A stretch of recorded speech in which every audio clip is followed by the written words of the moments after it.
Good afternoon, everyone. We're beginning to start our City Commission meeting of the City of Pahokee. This is a special meeting held on Tuesday, September the 22nd, 2020 at approximately 6 o'clock. May we please stand for the invocation, followed by the Pledge of Allegiance. The invocation will be provided by our Vice Mayor, Clara Mervin.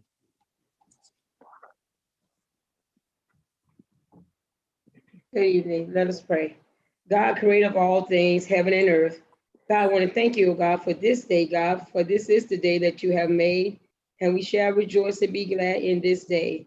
Thank you, God, for the opportunity, oh God, to serve your people. God, we pray, God, for your guidance and your wisdom, oh God, in the matter that's at hand. And we ask, God, that you will clearly show us how to conduct our work with the spirit of joy and enthusiasm and in unity. Give us the desire, oh God, to find ways to excel in our work in this community. In Jesus' name we pray, amen. Thank you, Vice Mayor Mervin. May we all cite the Pledge of Allegiance together. I pledge allegiance to the flag of the United States of America and to the republic for which it stands, one nation, under God, indivisible, with liberty and justice for all. Amen. Roll call, Madam Clerk. Mayor Babb, Present. Commissioner Boland, Present. Commissioner Everett, Commissioner Hill, Present. Vice Mayor Mervin, Vice Mayor Mervin, Present. City Manager, Here. the Attorney, Here. Interim City Clerk here, Finance Director, Ms. Batista. Here. Thank you, Madam Clerk. Thank you, staff. Thank you, commissioners. This is a special meeting of the Pahokee City Commission of the City of Pahokee. It is being held by public as a public hearing by teleconference Zoom. At this time, we'll have our city attorney give us the protocol and conduct our meeting.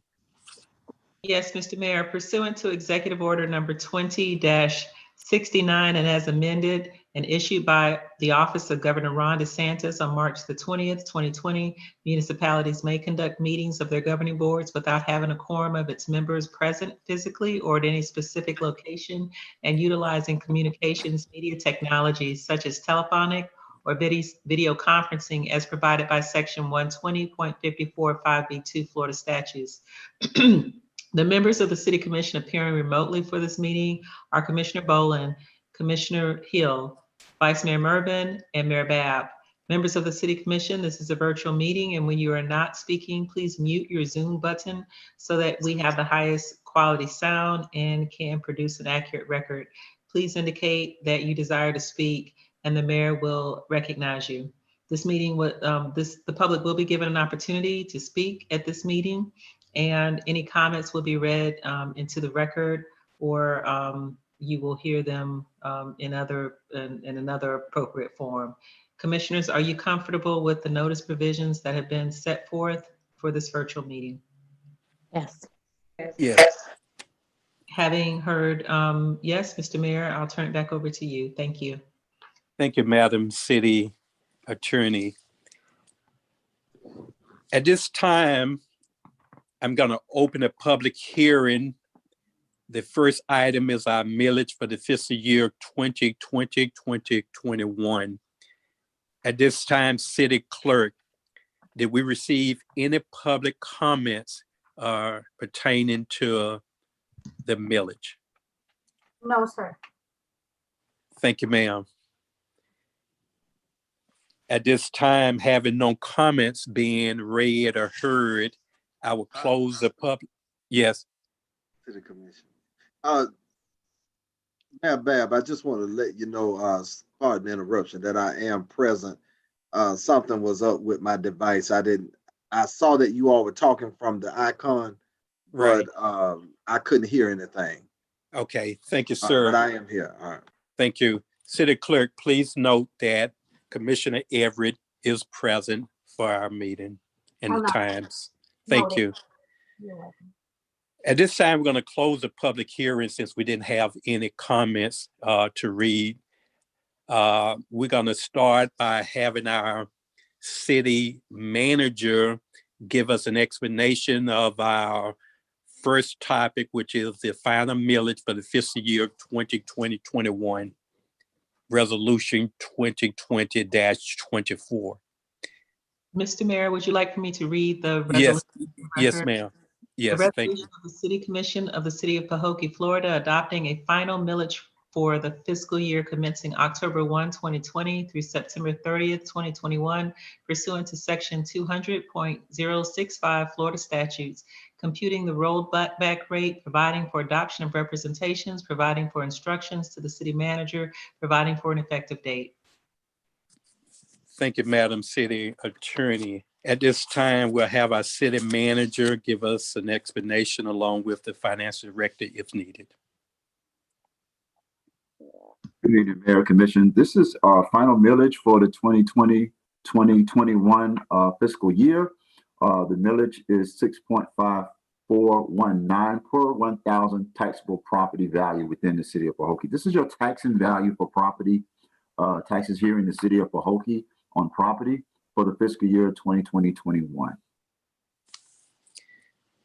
Thank you, City Manager. City Commissioners, at this time, I'll entertain a motion and a second for the adoption of the resolution 2020-24.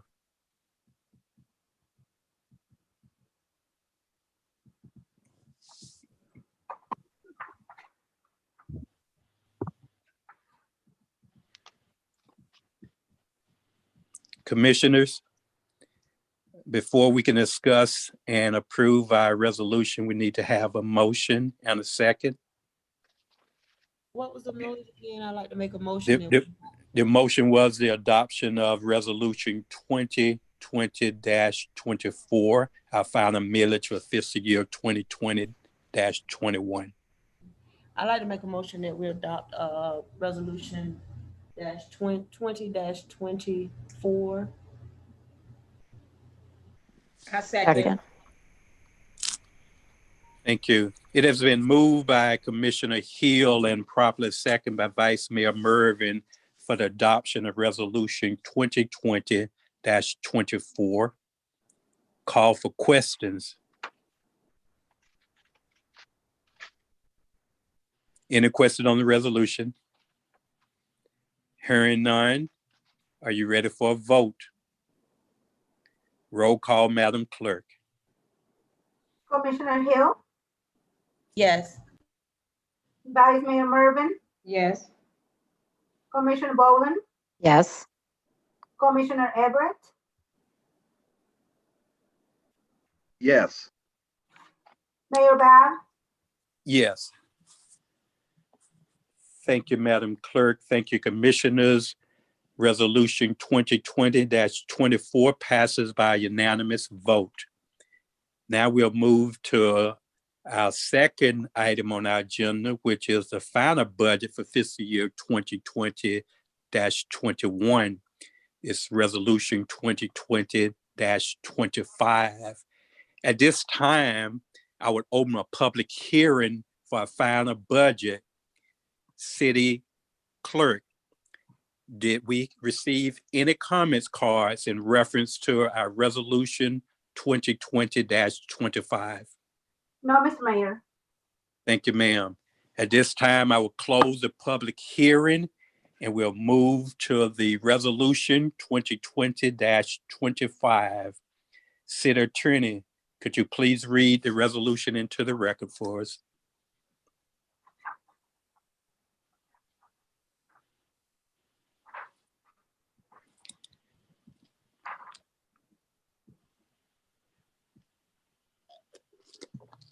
Sorry about that. Mhm. I was muted. A resolution of the City Commission of the City of Pahokee, Florida, relating to finances, providing for the adoption of funding of the final municipal budget of the City of Pahokee, Florida, in the amount of $6,805,780 $6,805,780 for the fiscal year beginning October 1, 2020 and ending September 30th, 2021, providing for adoption of representations, providing for an effective date. Thank you, Madam City Attorney. City Manager, could you give us a brief explanation for Resolution 2020-25? Yes, Mayor, Commission, this is your annual budget for the new year 2020, 2021. Very robust budget for the upcoming year. As you all know, that we made some hard choices this year with the budget, and we were able to, well, one, retain all of our employees, as well, make some critical cuts in many areas. I wanted to call your attention to page 2 of this resolution. There were some clerical revisions that we made from the last meeting. That's sections B and C. Commissioner Boland notated that at the last meeting. I just want to make sure everyone recognizes that we have made those changes. Thank you, City Manager. City Commission, at this time, I would entertain a motion and a second for the adoption of Resolution 2020-25, the final budget for the fiscal year 2020-21. Mayor Bab, I'd like to make a motion that we will accept the final budget fiscal year 2020-2021, Resolution 2020-25. Second. Thank you. It has been moved by Vice Mayor Mervin and properly second by Commissioner Everett for the adoption of Resolution 2020-25. Call for questions. I have a couple. Commissioner Bolden. Yes, sir. On the one that we voted on last meeting, the proposed budget under revenues was $3,951,584, and this one is $3,958,104. Ms. Batista, can you tell us what the difference is?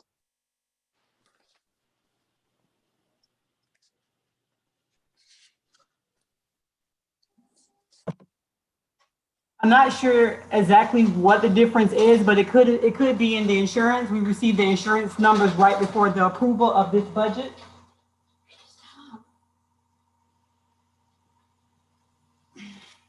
Okay. We just received the final insurance numbers for our property, our liability insurance, and also our health insurance. Okay, but that changes each department, the numbers in each department, they're all different. I looked back Correct. through the one that I had last year. Correct, because those numbers are budgeted between all departments. It's divided in all departments. Yes, ma'am. So if we voted on a budget last meeting and it's different this meeting, don't they have to be the same for the second reading and the second approval? No, we're allowed to change up numbers up into the final approval. Okay. And the only differences are the insurance? Yes, the insurance numbers came in late, so those were the only changes that I think were made. I'm not sure, but I'm pretty sure that was the numbers that were changed. Okay, and again, with the city manager's salary, it's still at 129. I thought it was going to be changed back to 127, 118. I'm not sure. You would have to ask Mr. Williamson those questions. I'm sorry, I didn't hear that last part. I said, I'm not sure. You have to ask the city manager, but I'm not sure if there was supposed to be a change or not. I didn't get a memo, or I wasn't directed to change those numbers.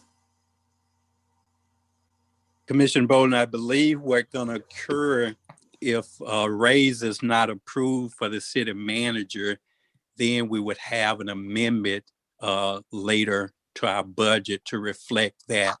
The figure that's in there for the city manager is not a guaranteed. It's not saying that he will receive that much. Could be more, could be less, could be none. But we're going to get to that point when we look at whether or not he will receive any raises or not, and then we'll make an amendment to adjust that.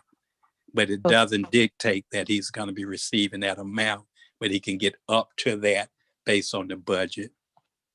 Okay, and then my other question is, if a budget says a certain number and they don't use that much next year, the actuals come in and they're way below that, what happens to the difference in the money that we budgeted for that and the money that they actually spent? Where does it go? I can answer that. Just like last year, there was a budgeting amount for, I use my department as an example, for a certain amount of salary, didn't receive a raise. We moved it to other places in the budget across departments. Same thing will happen this year if I receive no raise. So we just moved it around to where we need it. Okay, and the money can be moved from department to department without any changes to the budget? Yes, ma'am, it can. Okay.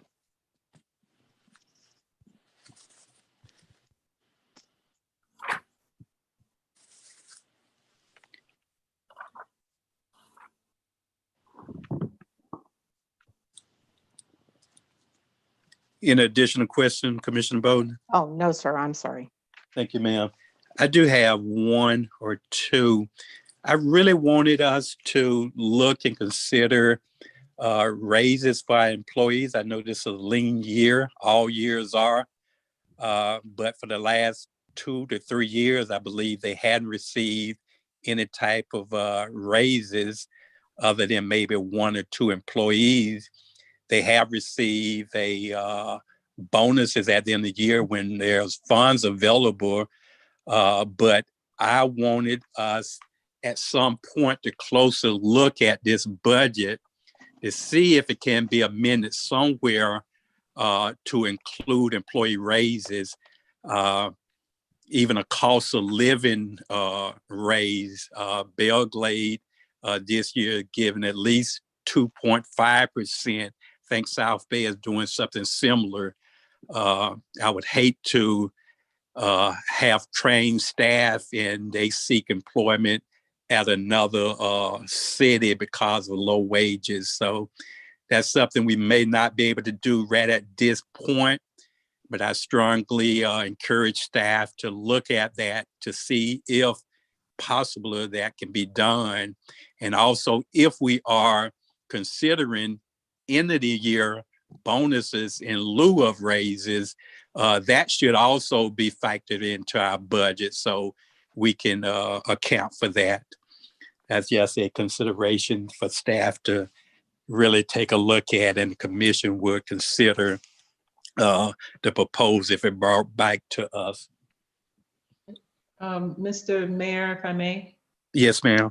Yes, just wanted to let you know I did prepare some time ago a bonus resolution that it has to be, there's a process for doing that. And if you all are considering that, you probably want to look because there are time frames, there are things that have to be noticed prior to with so much time per statute.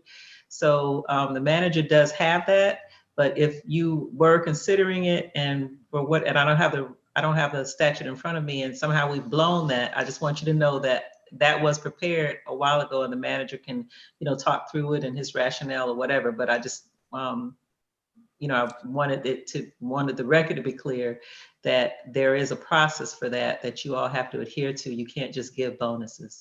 Right, I agree. And I would encourage staff, if the manager has that document, to move it forward so that at least we can approve that part of the process. Even if we end up not giving bonuses, at least it's there on record in case the time comes where we are able to provide bonuses. We'll be able to do that. Again, with the IG looking into it at one point, that was a requirement that we all agreed that we would follow that process. So we certainly want to do that as soon as we can get it done.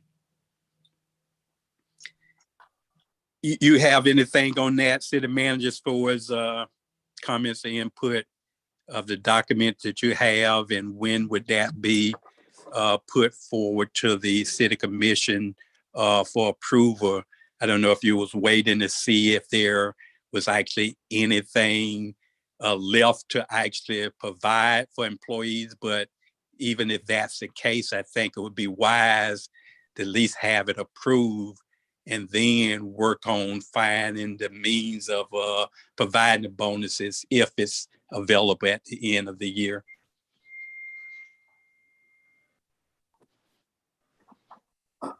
Mayor, Commission, I want to be real clear here. You don't have the money for bonuses. You don't. By some stroke of luck, if we increase our revenue, which I probably anticipate we may in the latter parts of this fiscal year, which is not December or the end of this year, we can come back and visit that conversation. Right now, you can't visit that conversation. As far as documents for just being in our proper legal stance, we'll certainly go back and review that with the city attorney and draft something so we can at least, as you say, Mayor, have that on record. So if we do get to that juncture in our fiscal year, we'll have that taken care of. But right now, we don't have the means for that. I also want to clarify that we did do a cost of living in December of 2019 as well. So that was done last year. But again, we don't have the means to do a bonus right now, but we will go back and make sure that we have all of our required policies in place. So when that time comes, if it comes, we will be prepared to move forward. So Mr. Mayor, if I may. Yes. Earlier, when I first got on the got elected to the commission, I strongly suggested that we number one, do a salary study. I thought it probably would be good to make sure that we are paying individuals commensurate to the area and location in which we're in, that we also are competitive. But city manager, when you're saying we don't have money to, in order to get bonuses, you mean bonuses, raises for anybody? No, we're talking about bonuses right now. We're talking about a bonus policy that we have to put in place. What about raise? We already addressed our annual raises. That's already in the budget already. We're talking about bonuses at this point, and we don't have. Well, for the record, what is the annual raise then? Since you mentioned the fact that we had an increase in December of last year, whether it was a 1%, 2%, what was the annual increase for employees, and did all employees receive that increase? Yes, Mayor. All employees got a cost of living across the board. What was it? I don't know what it was individually because everyone makes individual salaries and it's based on your salaries. So I would have to pull out that entire spreadsheet and tell you what every individual was in their percentage. It's based on no. Speaking of percentage? Yeah, cost of living raise would be a across the board. It'd be a set number. Yeah, like 1%, 2%. Oh, I think it was a 2%. Ms. Francis, I have to clarify that. I think it's either 1 or 2%. I think it was a 2%. I think it was 2%. And that came back for the commission for approval. I just don't recall that. Ms. Francis, what was the percentage? Sir, you voted for that in the last budget workshops in 2019. We then gave it to them in December. Okay, you have the finance director on with us. I'm asking her what was the percentage of the increase. I don't remember the exact number. I can ask the HR director. It was either 1.5% or 2%. I think. I'm not sure. Okay. The exact number. I can probably go. Let me see if I can go back and find the budget from last year. How many total employees do we have? If I'm not mistaken, I think it's about 33 or 35.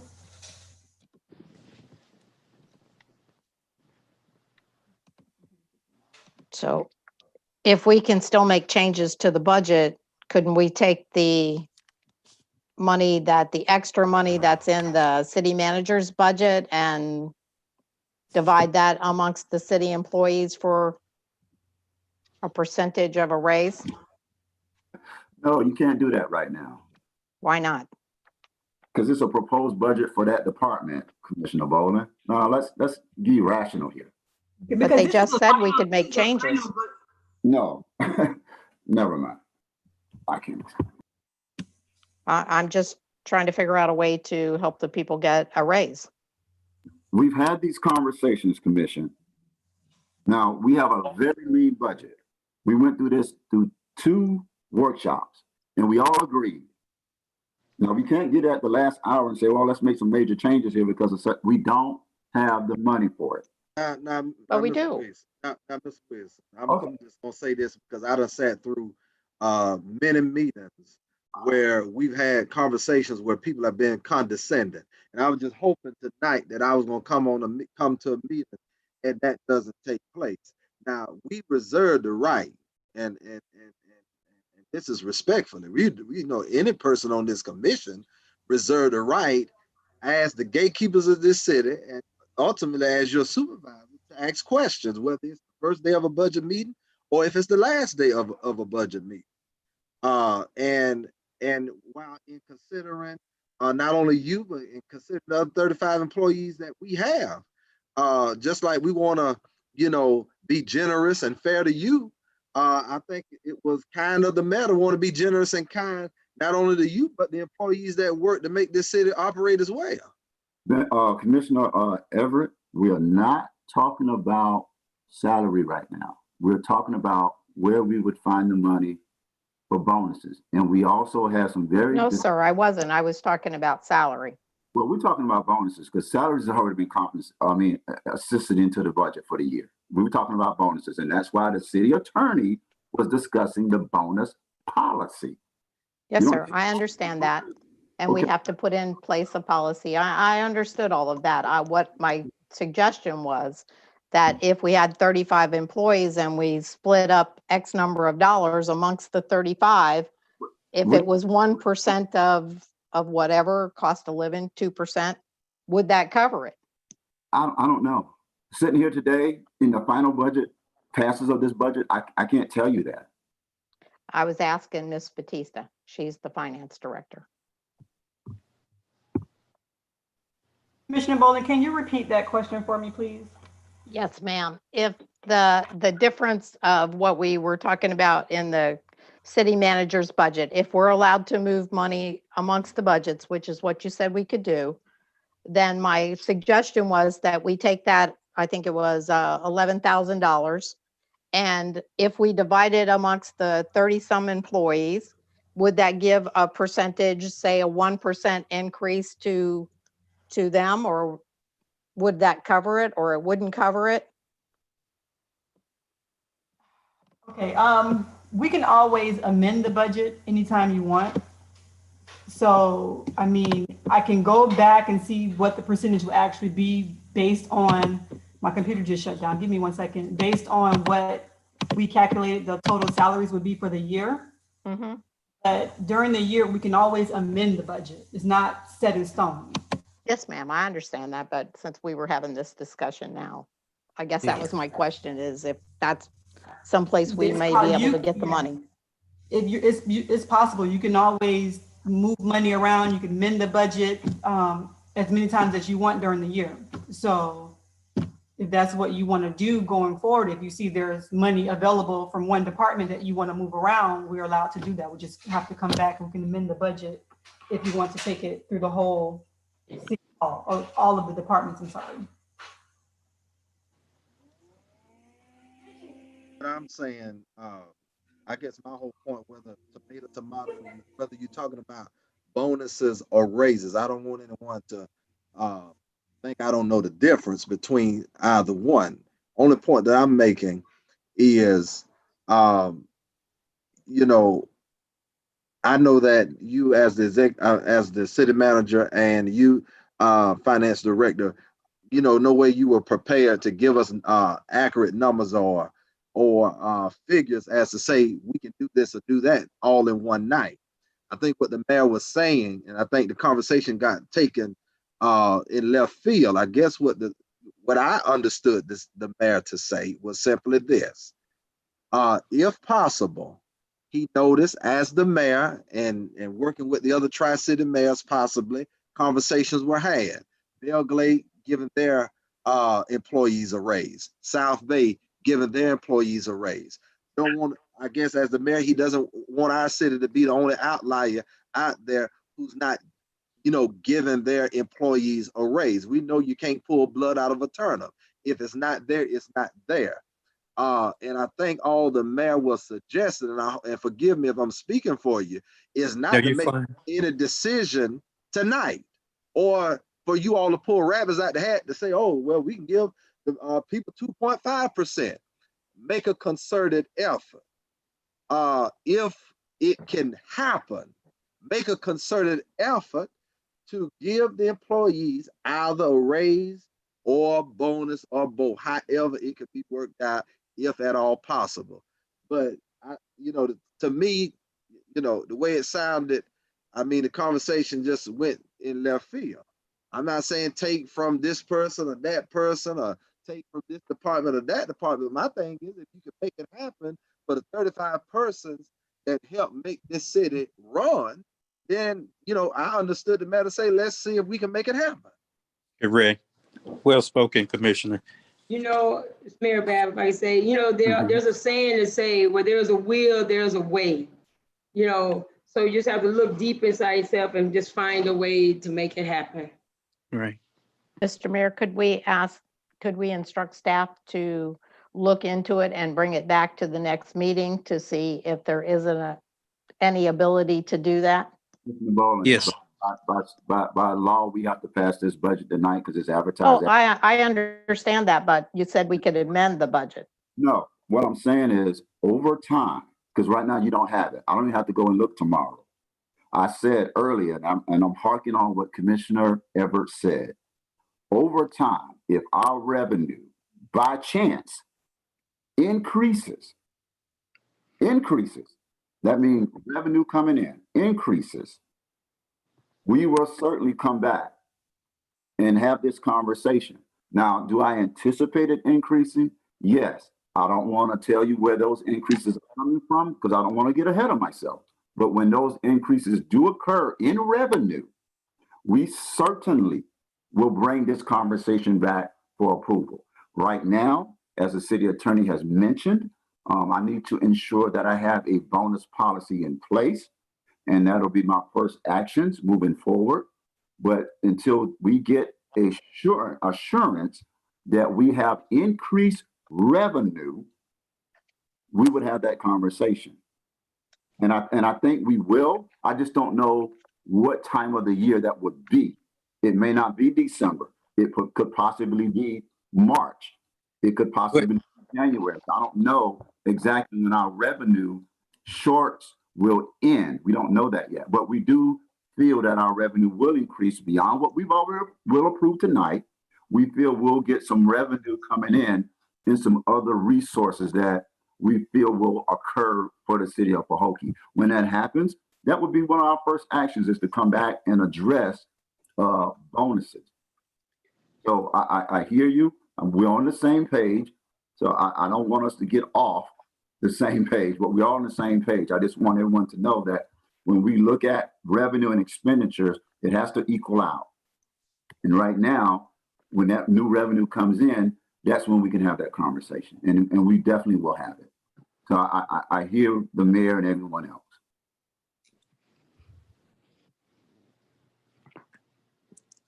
Any additional question from commissioners?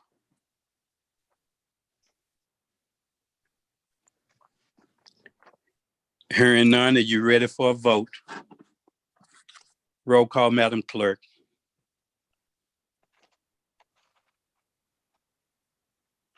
Commissioner Hill? Commissioner Hill? Yes. Commissioner Everett? Yes. Commissioner Boland? No.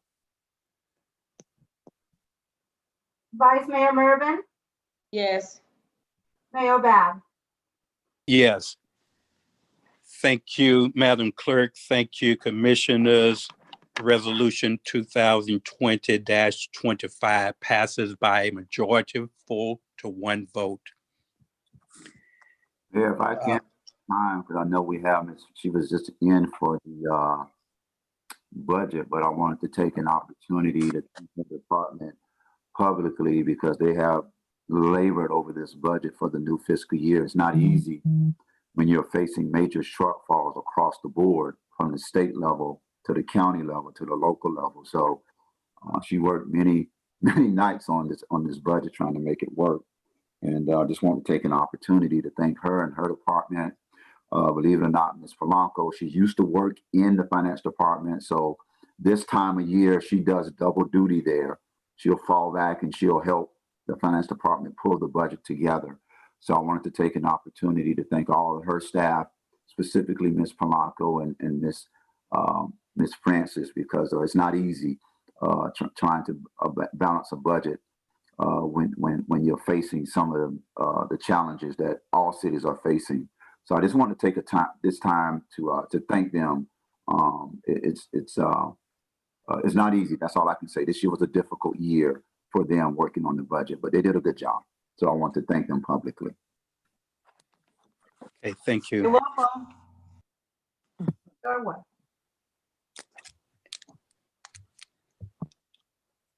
At this time, since it is past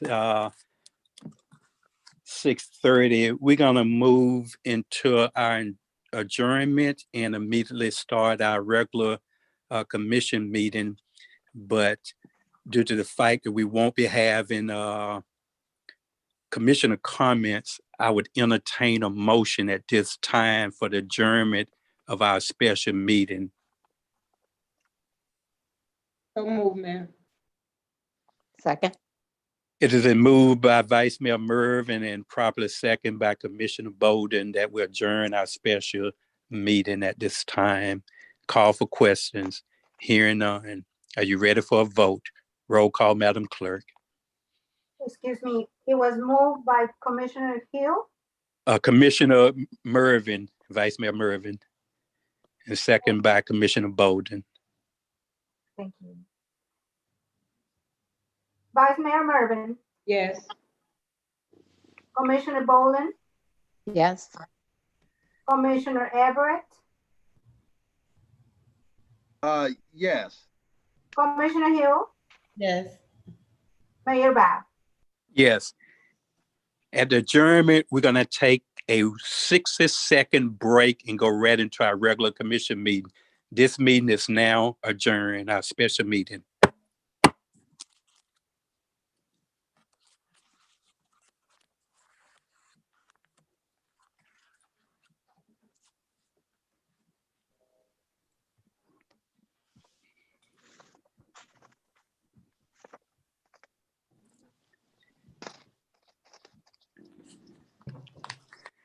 Good evening, commissioners and staff and our listening audience.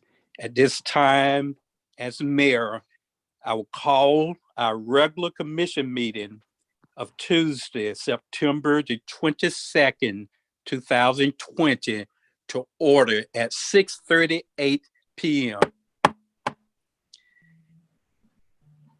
May we please stand for the invocation provided by Commissioner Everett, followed by the Pledge of Allegiance.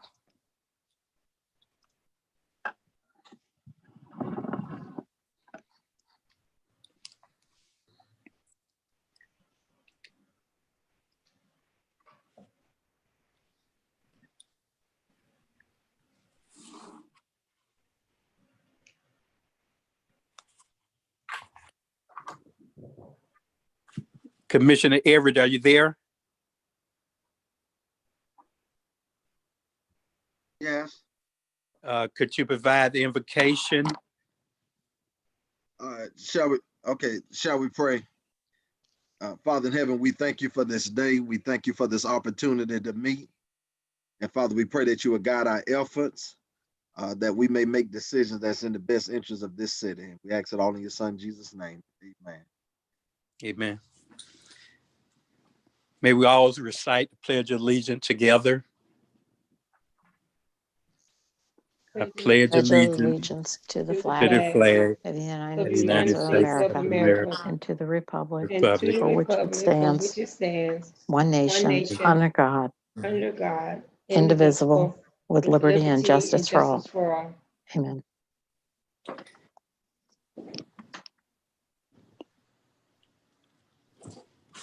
Roll call, Madam Clerk. Mayor Bab, Present. Commissioner Boland, Present? Commissioner Everett, Yeah. Commissioner Hill, Present. Vice Mayor Mervin, Present. City Manager, Here. the Attorney, Here. Interim City Clerk here. Our regular commission meeting this evening, Tuesday, September 22nd, 2020, is being held by teleconference Zoom. At this time, we'll have our city attorney give us a protocol proceeding with our meeting. Yes, Mr. Mayor, pursuant to Executive Order number 20-69 issued by the Office of the Governor Ron DeSantis on March 20th, and as amended, municipalities may conduct meetings of the governing boards without having a quorum of its members present physically or at any specific location, and utilizing communications media technologies such as telephonic or video tech conferencing as provided by Section 120.54 5B2 Florida statutes. The members of the City Commission appearing remotely for this meeting are Commissioner Boland, Commissioner Everett, Commissioner Hill, Vice Mayor Mervin, and Mayor Babb. Members of the City Commission, this is a virtual meeting, and when you are not speaking, please mute your Zoom button so that you have the highest quality sound that can be produced for an accurate record. Please indicate that you desire to speak, and the mayor will recognize you. The public was given an opportunity to speak up until 6:30 p.m. by emailing cityclerk@cityofpahokee.com. Any comments will be read into the public record at the appropriate time. Commissioners, are you comfortable with the notice provisions that have been set forth for this virtual meeting? Yes. Yes. Mm-hmm. At this time, Mr. Mayor, I'll turn the meeting back over to you. Thank you. Thank you. At this time, we will entertain a motion for any additions, deletions, and approve of the agenda item. City Manager, are there any additions or deletions from this agenda that was presented? Mayor, it's not on the agenda, but I'll talk about the city clerk in my comments. Okay. Mr. Mayor? Yes, Commissioner Bolden. Yes, sir. At the last meeting, we voted 5-0 to add a discussion about going back into chambers with the meeting. Can we put that on? Yes, we'll put it under new business for Okay. discussion.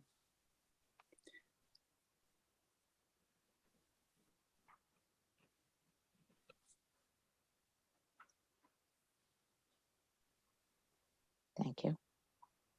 Okay. That's it, Mayor.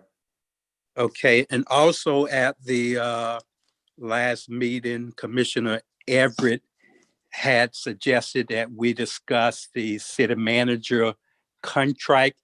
I don't know if at this time we didn't get a copy of it. So if that's not going to be added to this No, it won't. agenda, hopefully at the next agenda, we'll have that on. No, it won't be added, Mayor, but I won't comment on tonight. Okay. Go ahead.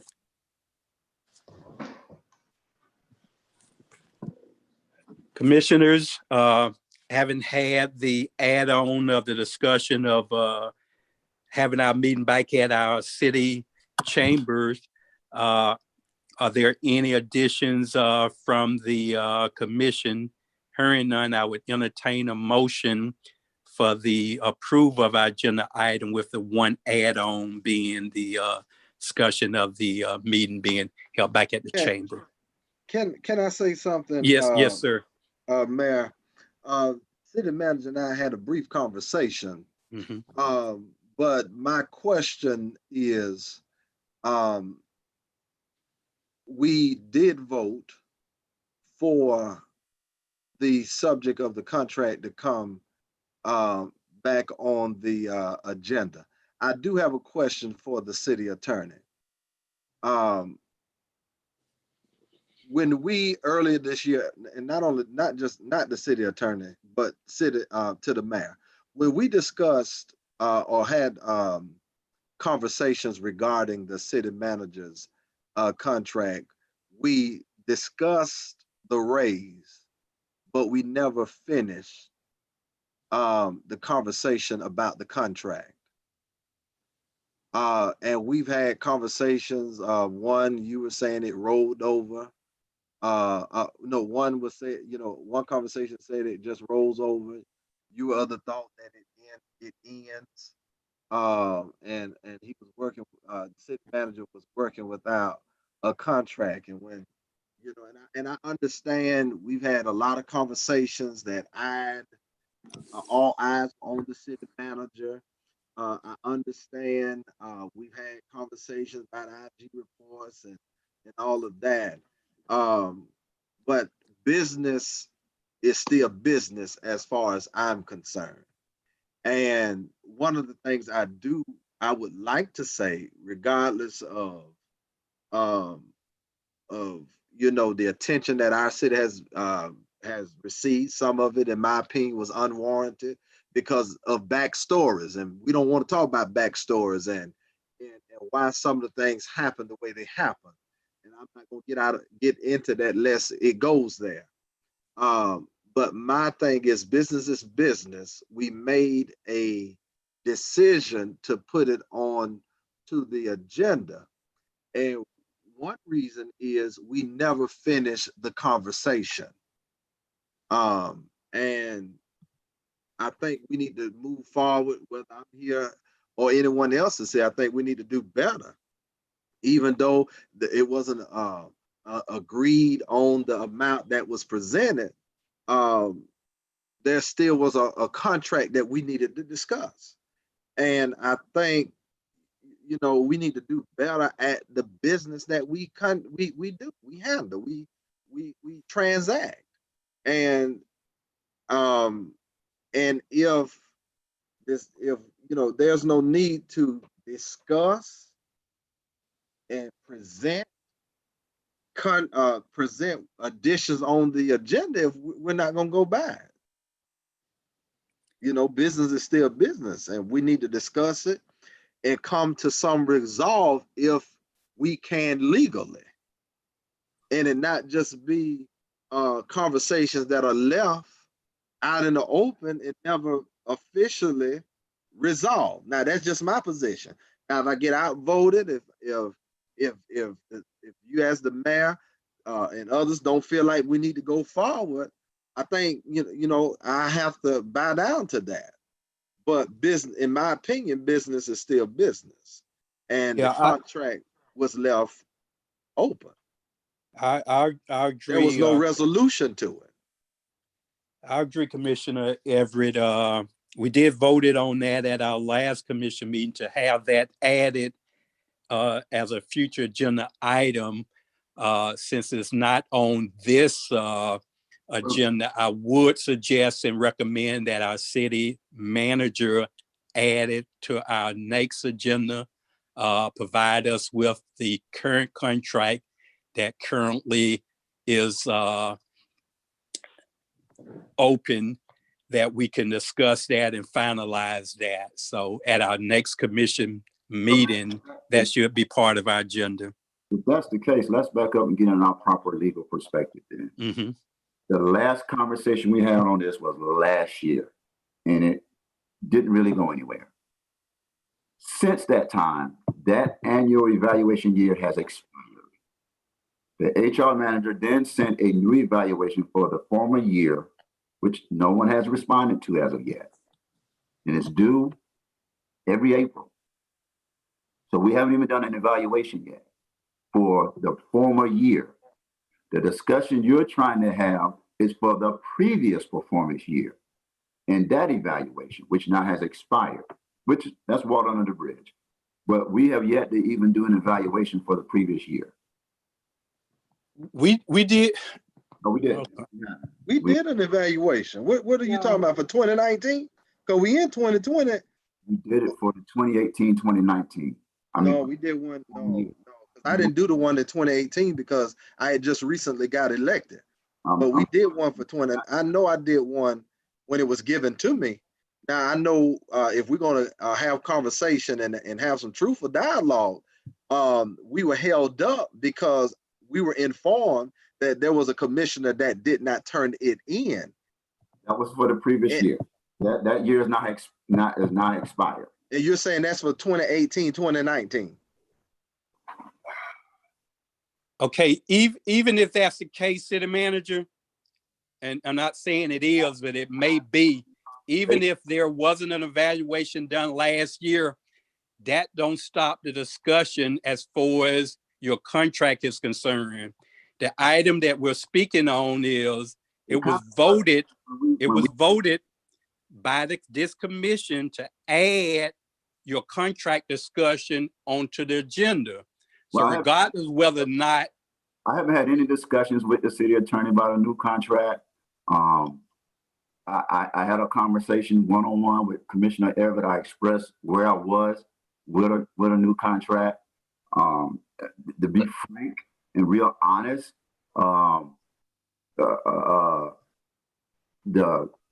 the practice of how city manager contracts are approved is much different in all cities than this one. And it not appears, but every time we get to this juncture, it becomes this loud conversation in the public media. And I'm the only one in this county that's treated that way for some strange reason. Personally, sitting here today, I don't want to go through that. I don't. Because it shouldn't be drug out over and over publicly. We work in the sunshine. That's the way it is. We're in the glass house. Everything we do in relationship to conducting city business is public. I'm not discussing sunshine. I'm talking the last 3 consecutive years. No raises happened, and that's fine with me at this point. I'm not asking for a raise. If you really want me to be honest, I'm not. It's too much of a struggle to ask for it. Now, that's how I personally and professionally feel. It's too much of a struggle. Mayor, I've talked about this to you directly. It shouldn't be this hard. It shouldn't. And I shouldn't be browbeated publicly when it occurs. But that's what happens. That's what happens. And to save my dignity and my professional career and character, I'd rather skip over it. I really, really, honestly, that's how I feel. I have not had any official conversation with the attorney about a new contract. But Chandler, you said that a couple of times, and with all due respect, Mr. Mayor, I just want to let you all know I don't negotiate your contract. I've said that publicly before. That is your contract with the commission. I do not negotiate your contract, Chandler. So please, leave me out of that one, please. I'm not putting you in. I'm just saying, I'm good. I really am. I really am. If you want to take the money out the budget and move it someplace else, we can do that at the next meeting. But I'm not, it's just, and it's not anyone's fault on this dais. It is what it is in this society. It is what it is in this society with this particular position in this particular city. And I'm good. It's too much on me as a city manager at this point. It's stressful, it's tiring. And I just don't want to go through it, Mayor and Commission. I don't.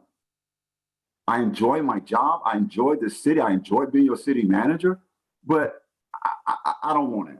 I'm sorry.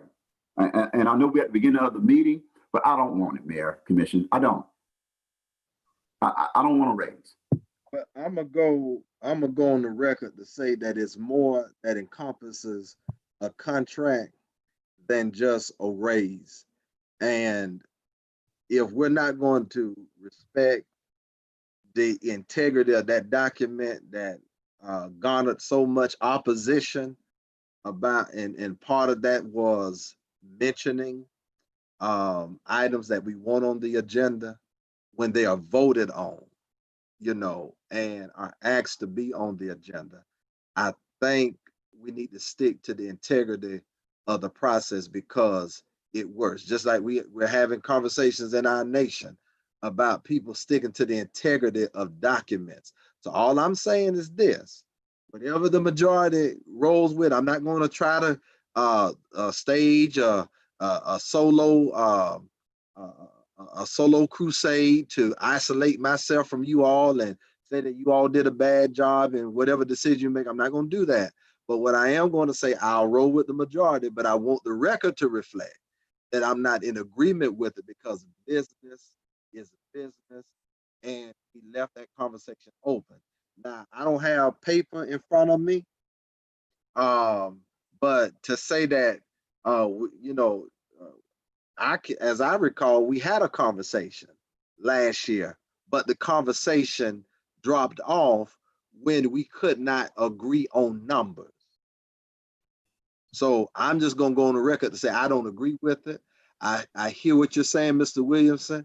That's what trusted individuals told me when people in the same city attacked me personally and professionally with a lie that they know was a lie. So we open game for insults. Leave it to a group of people. We were all going to jail.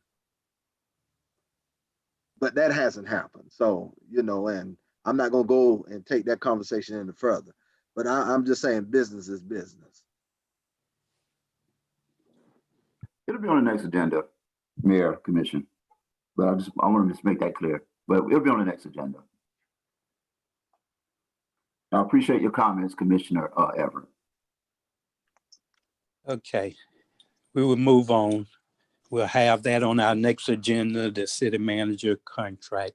And it can be adjusted however you so desire to submit to us. If you want to make it a basic contract with ending and beginning date with the compensation, you can do whatever you desired, and we will discuss and move forward on approving it if that's the desire of the city commission. So at this time, commissioners, we're going to ask for a motion for the approval of the agenda with the one add-on of discussion of our chamber meetings. Mayor, Mr. may I Mayor. make a motion? Oh, I'm sorry. Go ahead, Commissioner Bowling. No, that's all right. Fine. Go ahead, honey. I'll second. Oh. I would like to make a motion that we accept the city commission meeting agenda as read with the add-on with the chamber meetings. And I second.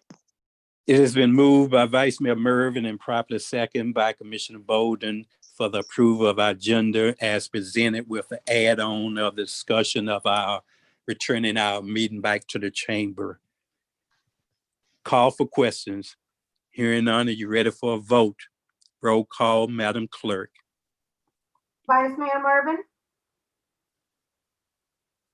Yes. Vice Mayor. Commissioner Boland? Yes. Commissioner Everett? Yes. Commissioner Hill? Yes. Mayor Bab? Yes. Thank you, Commissioner. Thank you, Clerk. The motion passed by unanimous vote.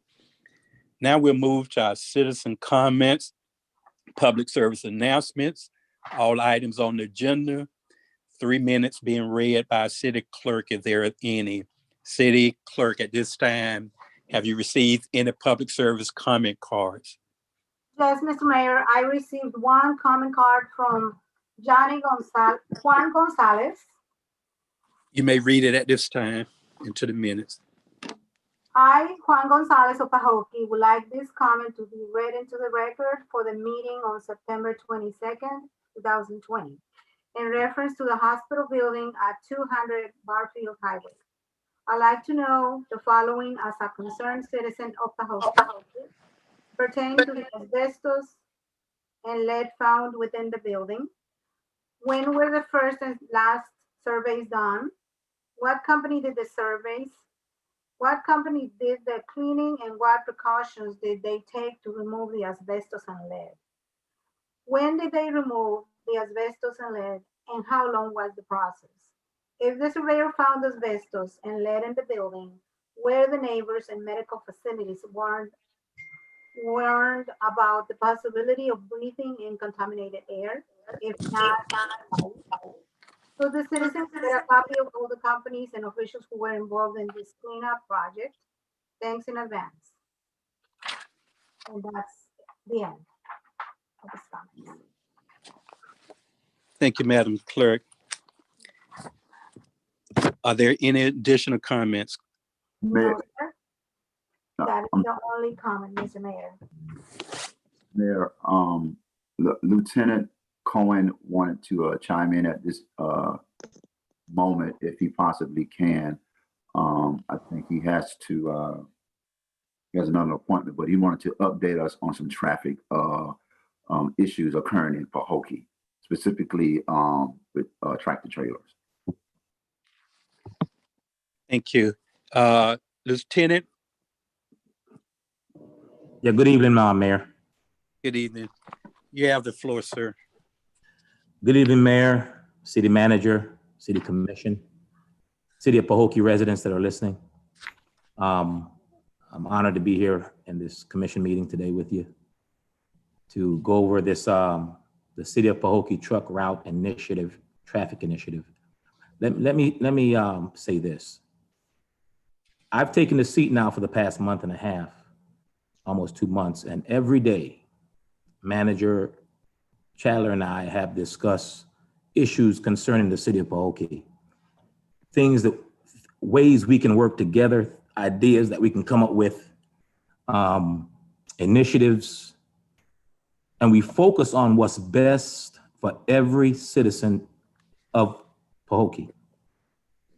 Things that most managers, and I'm gonna tell you, I've been in the profession for 28 years, I'm not bragging, and I've been around the clock, okay, I've been around, and the engagement that I've experienced with Manager Chandler is phenomenal.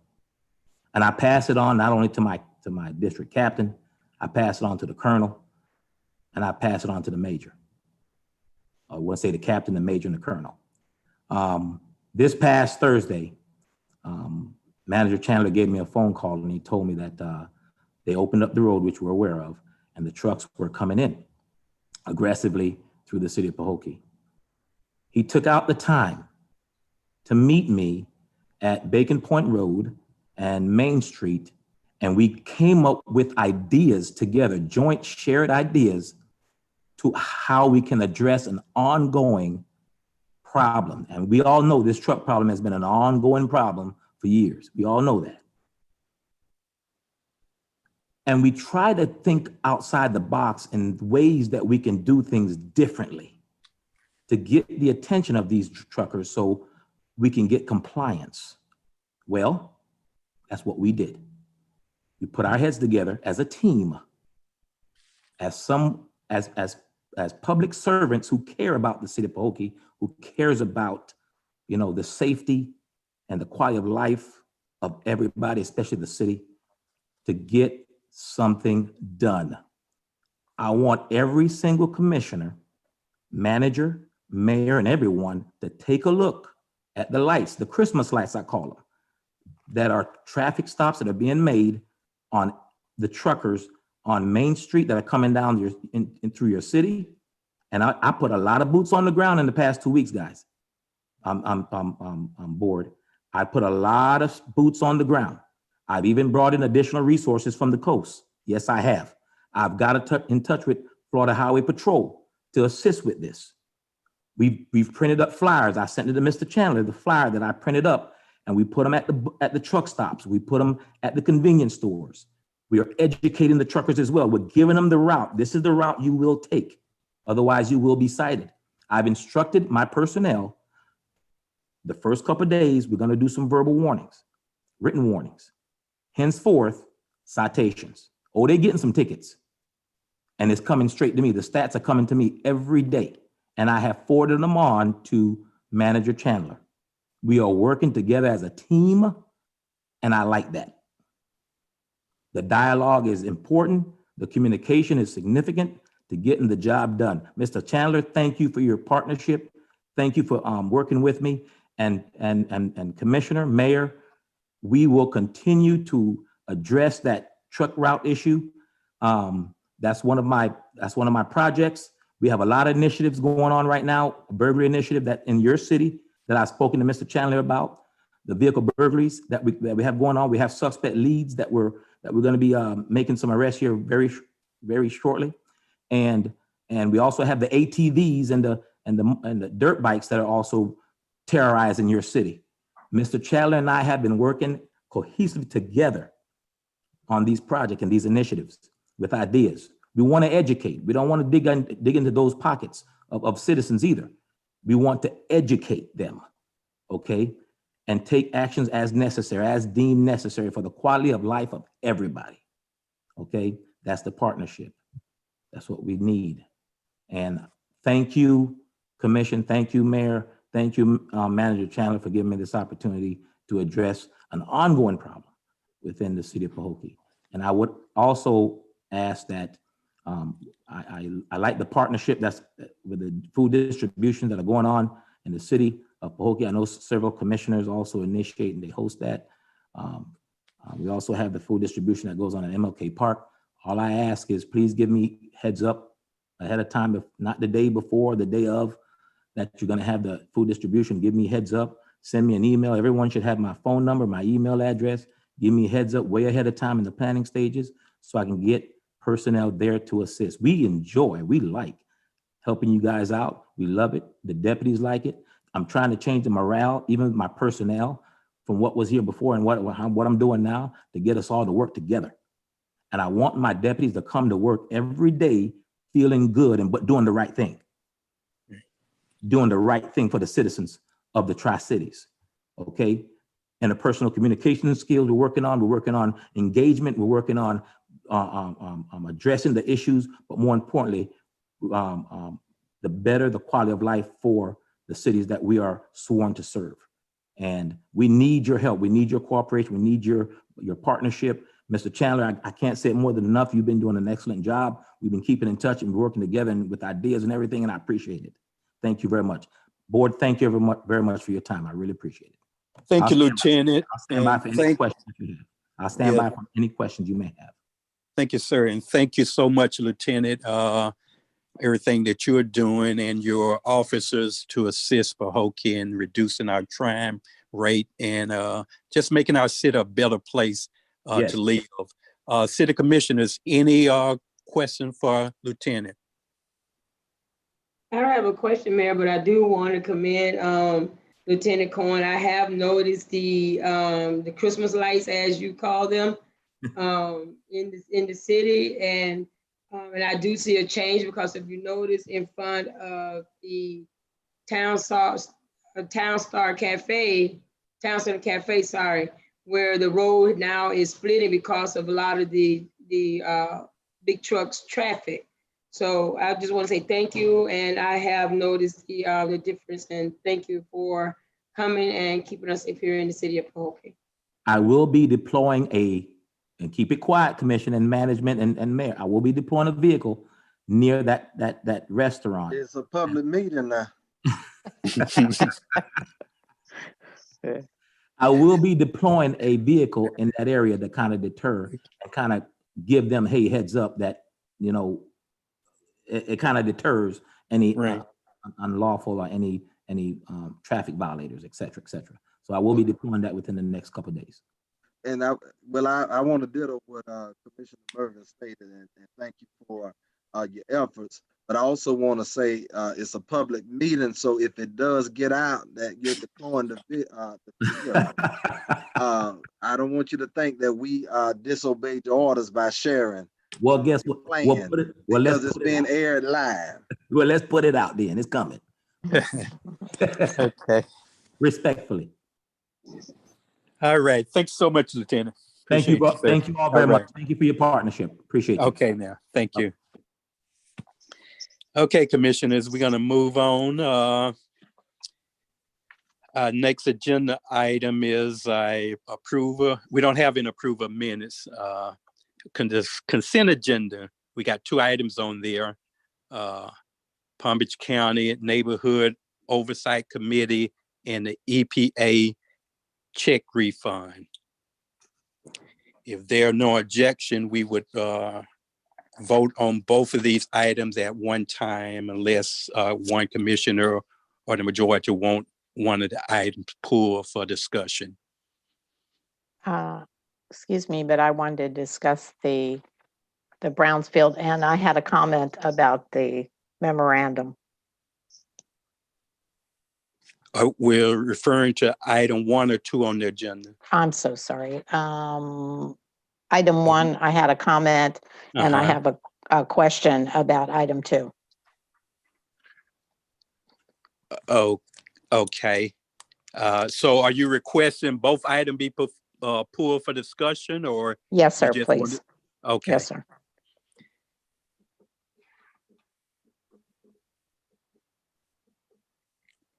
I believe we still need a second on that. Could we get a second? Commissioner Bolden is requesting that both items be pulled for discussion. Second. Okay. It has been moved by Commissioner Bolden and properly second by Commissioner Hill that both of our consent items be pulled for individual discussion on each. Call for questions. Yes, sir, I have. No, You want- before we get to the vote, I'm asking if there's question concerning the motion. Yes, sir. Okay. Hearing none, are you ready for a vote? Roll call, Madam Clerk. Commissioner Bolden, Yes. Commissioner Hill, Yes. Commissioner Everett, Yes. Vice Mayor Mervin, Yes. Mayor Bab. Yes. We'll proceed with our agenda. Both items have been pulled, so we're going to discuss the first one first. Palm Beach County Neighborhood Oversight Committee. I'll entertain a motion to move this forward for discussion. I'd like to make a motion to move it forward for discussion, please. I'll second. It has been moved by Commissioner Bolden and properly second by Vice Mayor Mervin for the moving forward of Palm Beach County Neighborhood Oversight Committee for discussion. Call for question. Yes, sir, I have one. Question. Where did this list come from, the volunteers?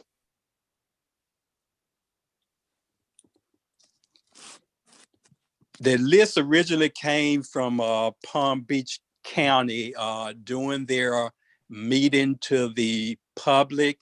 There were some names volunteered at that time saying they wanted to serve on this committee. At one point, we was gonna have each of our city commissioners point a volunteer, but due to time restraint, since we already had the names, these names was forwarded on to the Palm Beach County by our city manager who does the day-to-day operation. So these names are coming back to us for ratification for appointment. But they originally came from the county.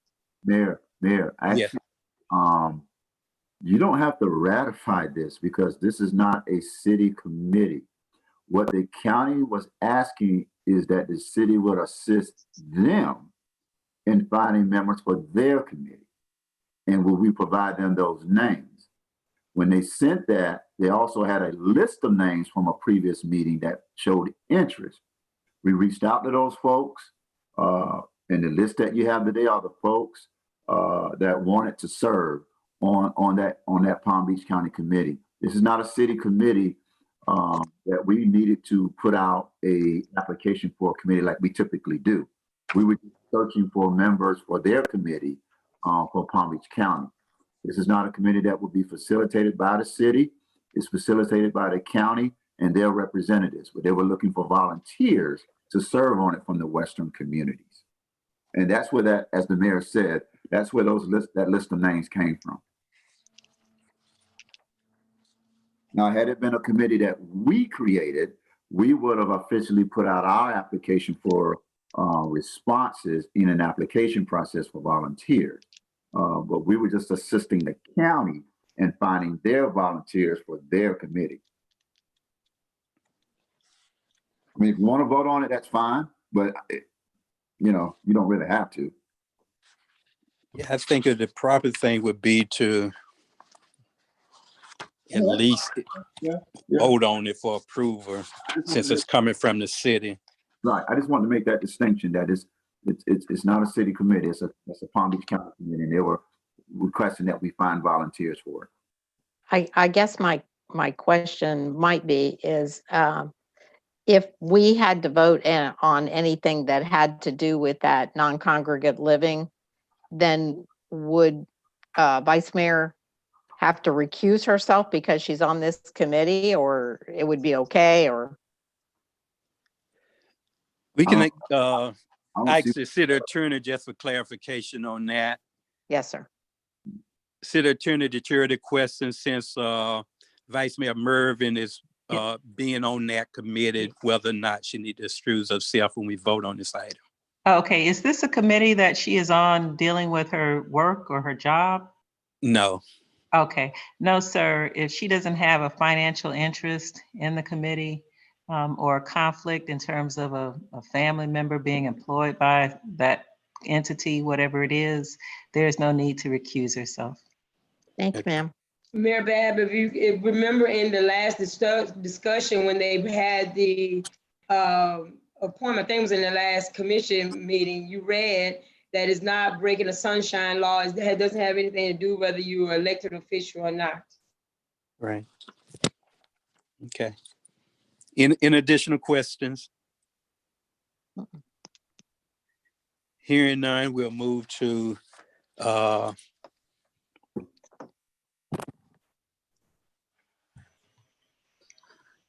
additional question. We'll call for a vote. Roll call, Madam Clerk.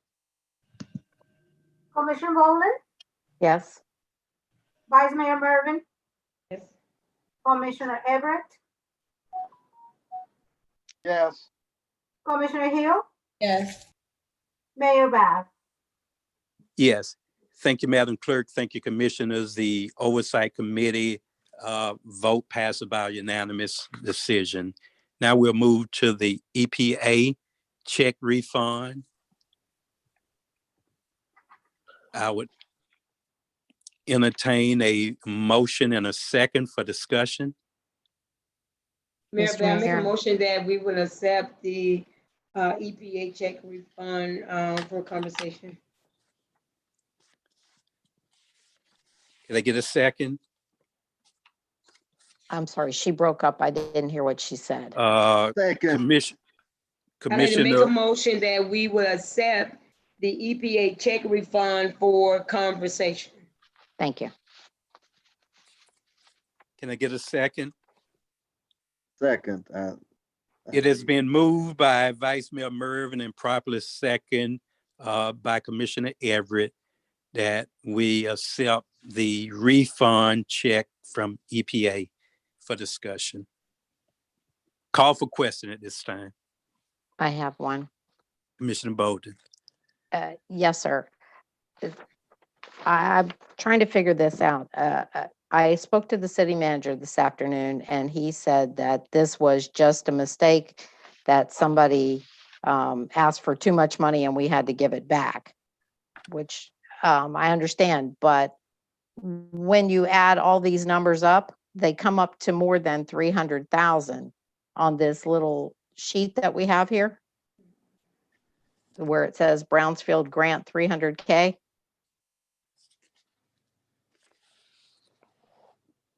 I think it came up to like 314,000 and some change. So how does that figure into this? I mean, is it a part of this, or it isn't a part of this, or what? City Manager, could you give a little information on that?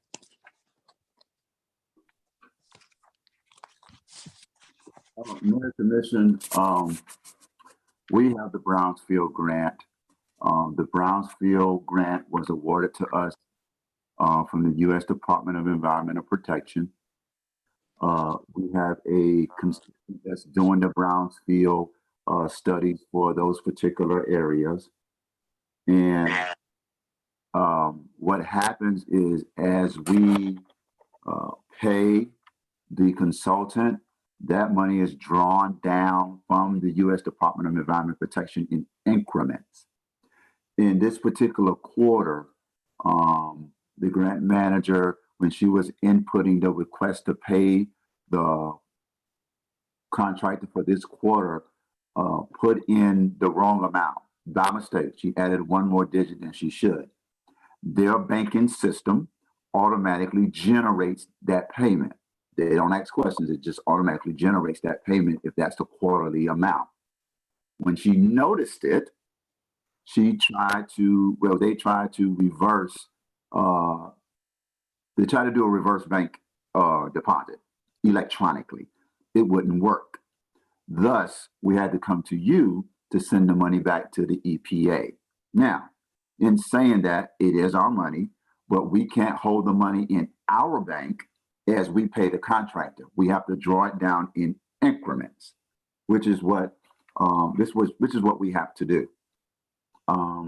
So the most I could pay back was $9,999. The rest, I have to come back to the commission, ask for permission to pay back, not pay back, or do an electronic, well, not electronic, but sending a hard copy of the amount back of the difference to the EPA. And that's where we are.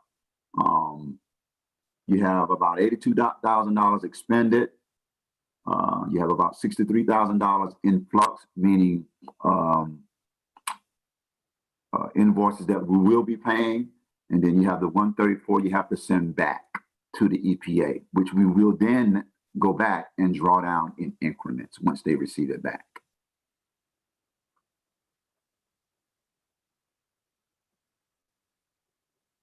So I added up the 82 and the 63 and the 134 and the 9,999. It comes up to about $280,000. And that's what I'm doing. Yeah, that's really weird. I added it this afternoon. It came up to 314. I was just adding it in my head here again, and I'm like, wait a minute, it's under that. Yeah, okay, I apologize. My bad. That's all right. And then with the percentage for grant administrative costs, that takes you to $300,000. So okay, thank you. You're welcome. So Mayor Commission, we're just reversing a payment. They sent us too much all at once, and we're just reversing the payment and sending it back. But we get it back as we use it. Is that correct? Yes, ma'am. Yes, ma'am. Okay, thank you. Yes. Any additional questions? Hearing none, are you ready for a vote? Roll call, Madam Clerk. Vice Mayor Mervin, Yes. Commissioner Everett, Yes. Commissioner Boland, Yes, ma'am. Commissioner Hill, Yes. Mayor Bab. Yes. Thank you. I'm glad it was on there because I couldn't handle another ID report. I tell you. I know it was coming. Amen to that. Thank you, Madam Clerk. Thank you, Commissioners. The motion passed by a unanimous vote. We don't have any ordinances. We do have 3 resolutions. The first resolution is Resolution 2020-26, City Attorney. A resolution of the City Commission of the City of Pahokee, Florida, approving observed holidays for fiscal year 2020 through 2021 as set forth in Exhibit A, authorizing the city manager to take all necessary and expedient action to effectuate the intent of this resolution, providing for adoption of representations, providing for an effective date. Thank you, Madam Clerk. Madam City Attorney, City Manager, if you want to do a brief explanation of the holiday schedule. Mayor, this is our fiscal year holiday schedule for 2020-21. We added only one change from the previous year, and that is we added a holiday for Juneteenth here in the city of Pahokee. There are a lot of municipalities across the nation that are now recognizing this as a national holiday, and we wanted to join them in that recognition of Juneteenth. It is your pleasure to take it out and not recognize Juneteenth, but that is the only change from the previous year holiday schedule, Mayor, Commission. Thank you, City Manager. City Commission, at this time, I would entertain a motion and a second for discussion.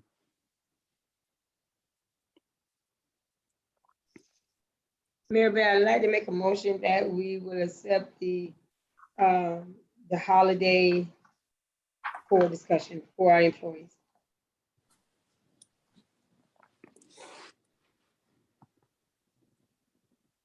Could I get a sec? Who second? Commissioner Hill. Thank you. It has been moved by Vice Mayor Mervin and properly second by Commissioner Hill for the holiday observance for 2020-21 for discussion and approval. Call for questions. I have one. And I don't have my calendar in front of me. Is December 28th, is that the Monday following the holiday for Christmas? Is that why this is the one that's on there? Yes, ma'am. Okay, They typically get the day after Christmas off, but Christmas falls on a Friday, so it moves over to a Monday. okay. That's what I thought without looking at a calendar. And Okay. then why is New Year's Eve? Why is it not just a regular, you get off? Why is it like, do they work half a day or you just decide at the end of the year if they get it off, or how does that work? No, you can, I selected to make that, mine is city manager's one-day discretion.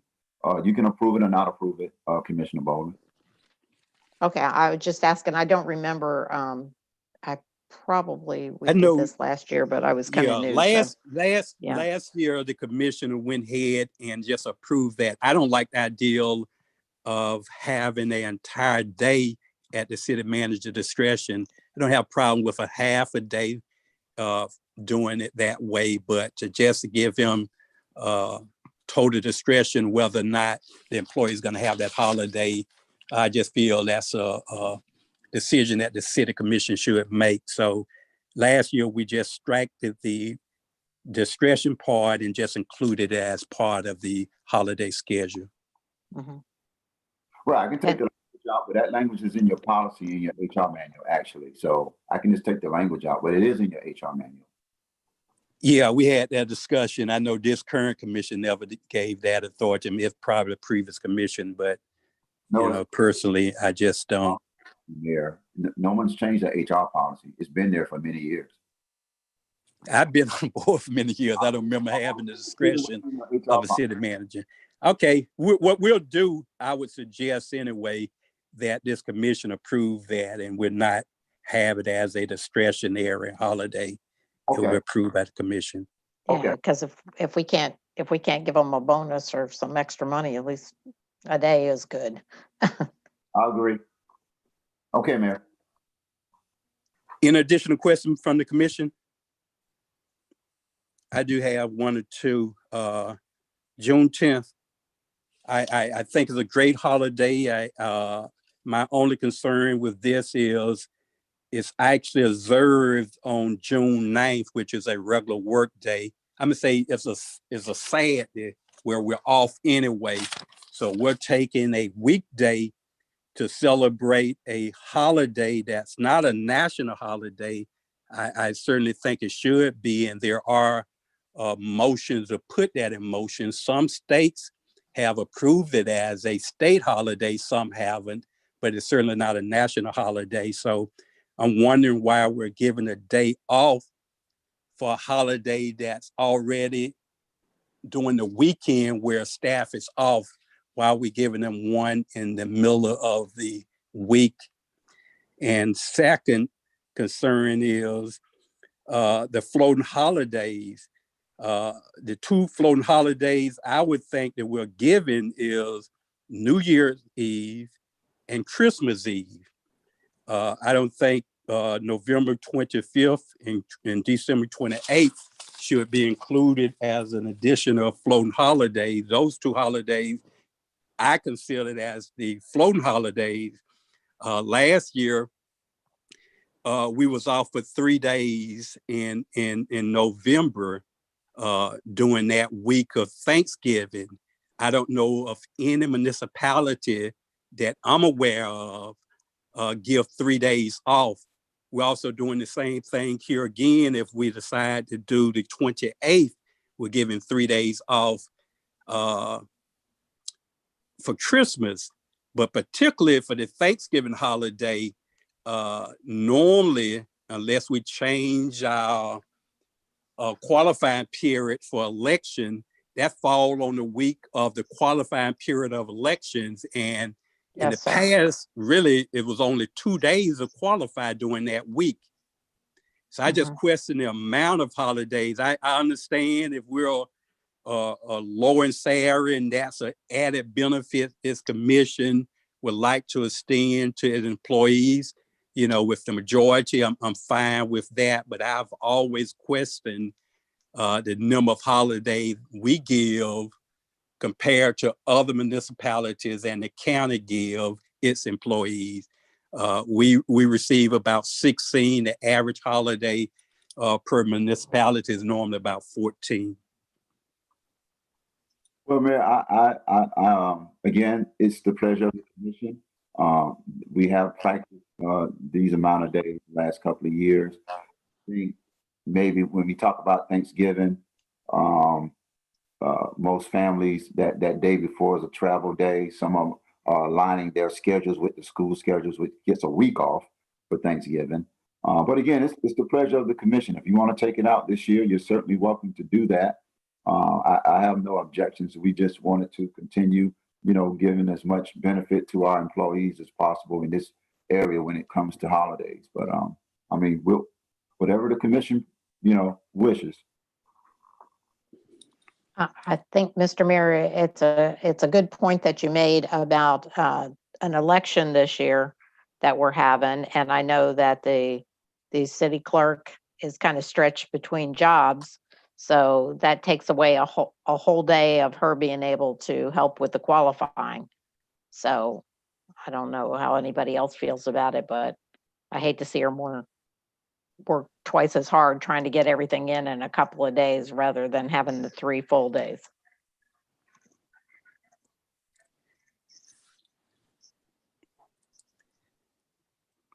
While I know we're talking about days and it might not be the appropriate time, but we definitely need to get someone in the clerk's position. So, we're not, so these issues like this doesn't come up. But I agree with what I'm in agreement with what you're saying. Mayor, I had a crash course in that because as a school board employee, hey, we get a lot of days. I know I mentioned, I remember you saying that last year, and I looked at the school board's holiday schedule also. They get 2 weeks off for Christmas and they get an entire Thanksgiving week. But when you compare the municipalities, the cities, I don't know of any other, and I Googled a lot of other cities just to take a look at their holiday schedules, and none get 3 days off for neither one of those days. There are 2 major holidays. They both normally get 2 days off for Christmas and 2 days off for Thanksgiving. And I would say this in a normal situation, I would, I might would say I don't see anything wrong, considering the crises that we're in with COVID. And we already, I just, business must go on with the city, although employees do need time for respite. I do have a question. Is the standard for Columbus Day to be a day that one takes off?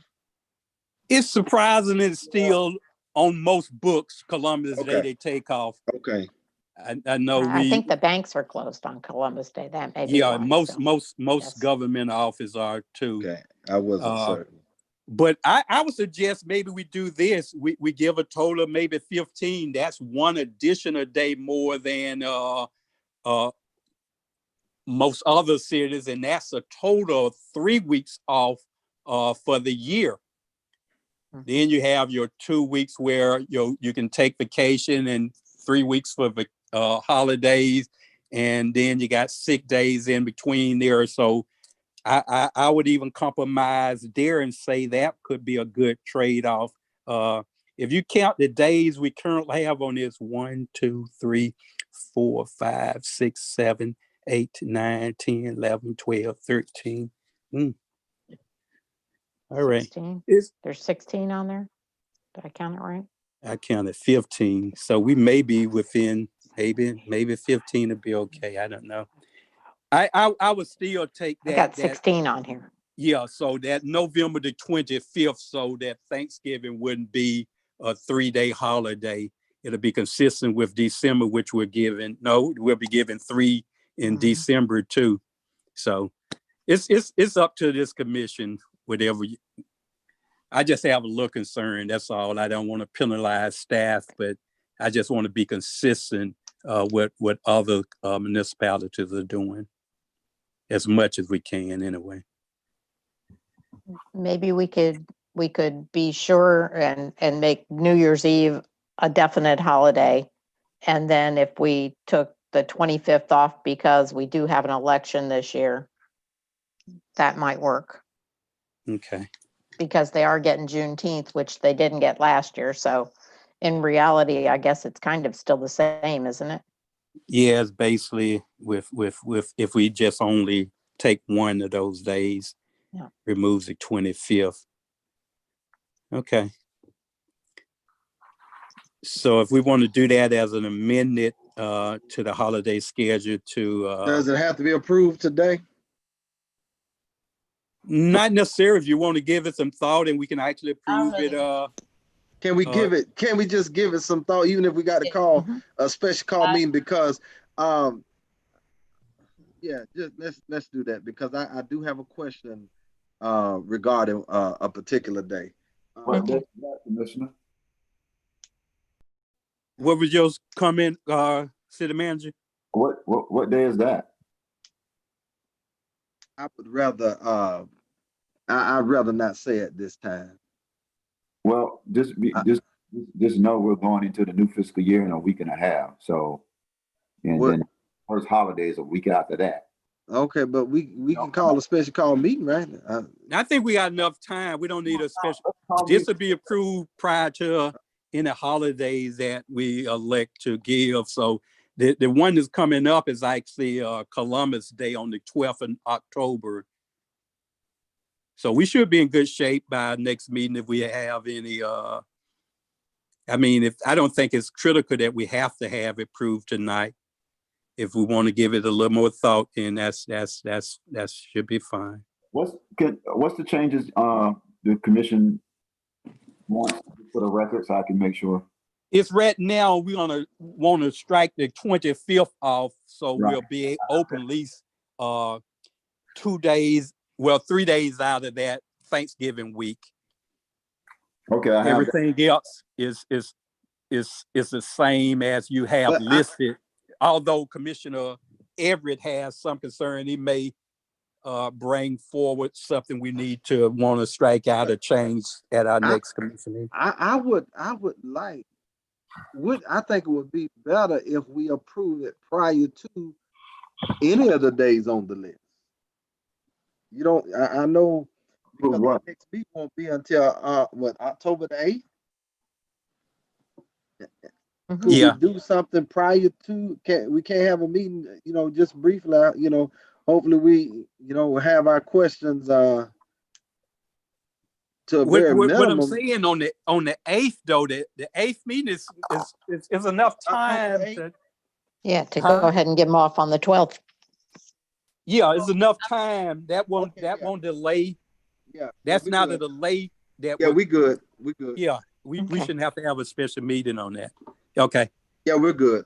Okay. Mayor Babbitt, I can say for me personally, myself, is to keep the 25th on there and let's strike off the Columbus Day. That's me. That's my preference. it's not so much to it's a timing of that to you're given access to conducting city businesses only 2 days in that particular week. That's a concern too. You're only open 2 days. You know, I'm not overly concerned totally about the amount, but I got you. I got you. yeah. I got you. Listen, why don't y'all just tell us the changes? We can make the changes and just bring it back to you. I mean, we're talking holidays, so you said take out the 25th, taking out the 25th. What other changes do you want on the calendar? Just tell us. We can do this right now. I mean, what Commissioner Eric, could you, if you don't mind, maybe entertaining your thought of what you possibly would probably want to try to change or consider changing, or just get input from commission?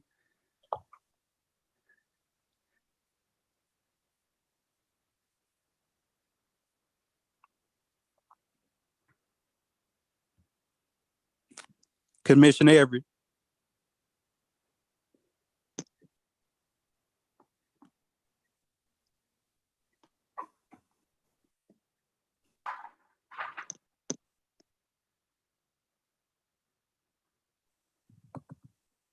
Everybody there? I'm here. I'm here. Okay, we're just trying to get Commissioner Everett input since he was suggesting that he wanted time to look at one other area. I was trying to see if he could man, I mean, make. we're talking about it tonight. Might as well go ahead and do it tonight. Yes, sir. I stepped away. My apologies. Okay. Commissioner Everett, the city manager was hoping that we could vote on this tonight. If you could, if it won't be any problem, can bring forth that thought that you had of maybe looking at one other day you wanted to at least discuss or consider maybe taking out and making some changes. So we can go ahead and all I'm gonna say is this, Mr. Mayor, y'all just put it to it. You all can put it to a vote, and I'll just go with, I'll roll with the majority. Okay. I do agree with you concerning November. I was just on the fence about Columbus Day. Okay. But it's not about me. Whatever the majority wants, I'll roll with it.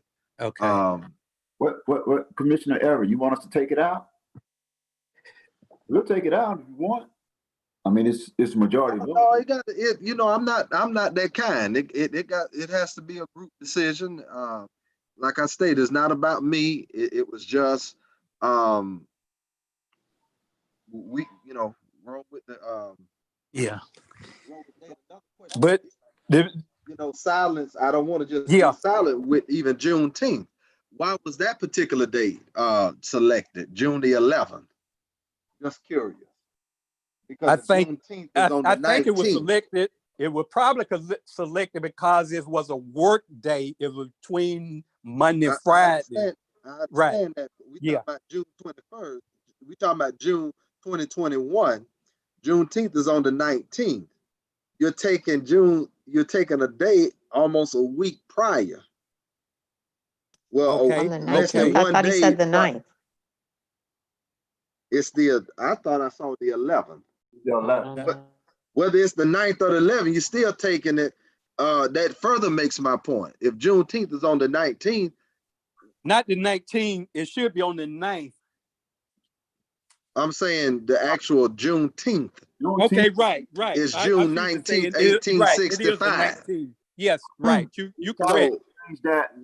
Why is it taken if on it's the 9th or the 11th? Why is it taken on either one of those days? Correct. Shouldn't it be taken that Friday? Correct. Which would be June. To the integrity of the observance? Yeah, it should be June 18th. You're right. 18th. Yeah. Yeah. Good observation. I had the notes here and didn't look at it. But yes, it's sad that June 19th is the actual day it's celebrated in the United States. Right. I didn't look at that. It should be the 18th. Okay, so we'll make that correction and add the 18 versus 11. Okay. And I will say this, and and I hope I don't you know, upset anyone. This is just my opinion, and I'm just going to speak conscience, good friend, a conversation that we have even regarding Columbus Day, and how some local municipalities and other entities, in respect to indigenous Native American people that are still on American soils, have drifted from observance of Columbus Day in homage and respect. So I'm just gonna put it out there so no one is wondering or guessing why I said that, you know, concerning what day I was talking about. That was the date that I was talking about. Just wanted to mull over it a little bit more and talk at a later meeting, but it's a push to approve the calendar. Whichever way you go, I'm fine. But you know, I just want to put it out there. Okay.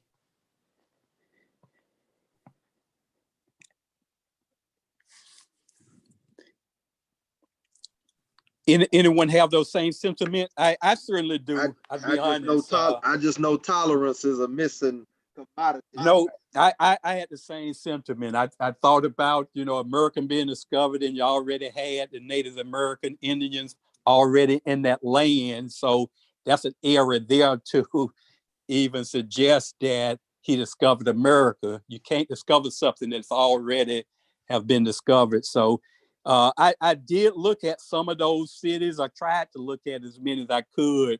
And I know basically the one that I looked at still had it there, even the counties. So I had that as something I wanted to kind of say, if we had to remove one of these holidays, that would certainly be one of the one that I would look at first anyway. But it's the majority of the commission. If you decide, or we decide that that's a holiday we can delete to come more confirmed with the number of holidays that other cities are observing, it would be more in line with my train of thought that we shouldn't overly see what other municipalities are providing for their employees. That's my sentiment too, Mayor. Okay, Commissioner, if you want to, you can just amend the motion if you like, Everett, to just delete the Columbus holiday this year as a observed holiday for the city. And that would include now, if you decide to do that, moving that one off and the 25th, and all the other would remain. And changing June 10th to June 18th.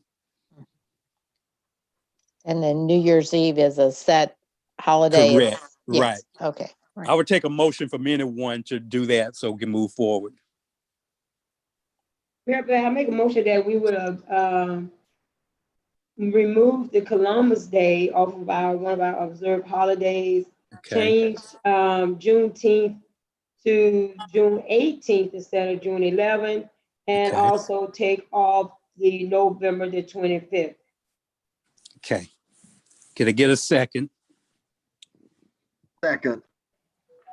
It has been moved by Vice Mayor Mervin and properly second by Commissioner Everett for the said holidays, with Columbus being removed, June 25th, November 25th being removed, and New Year's Eve is being as a holiday, and June 11 is being changed to June 18th.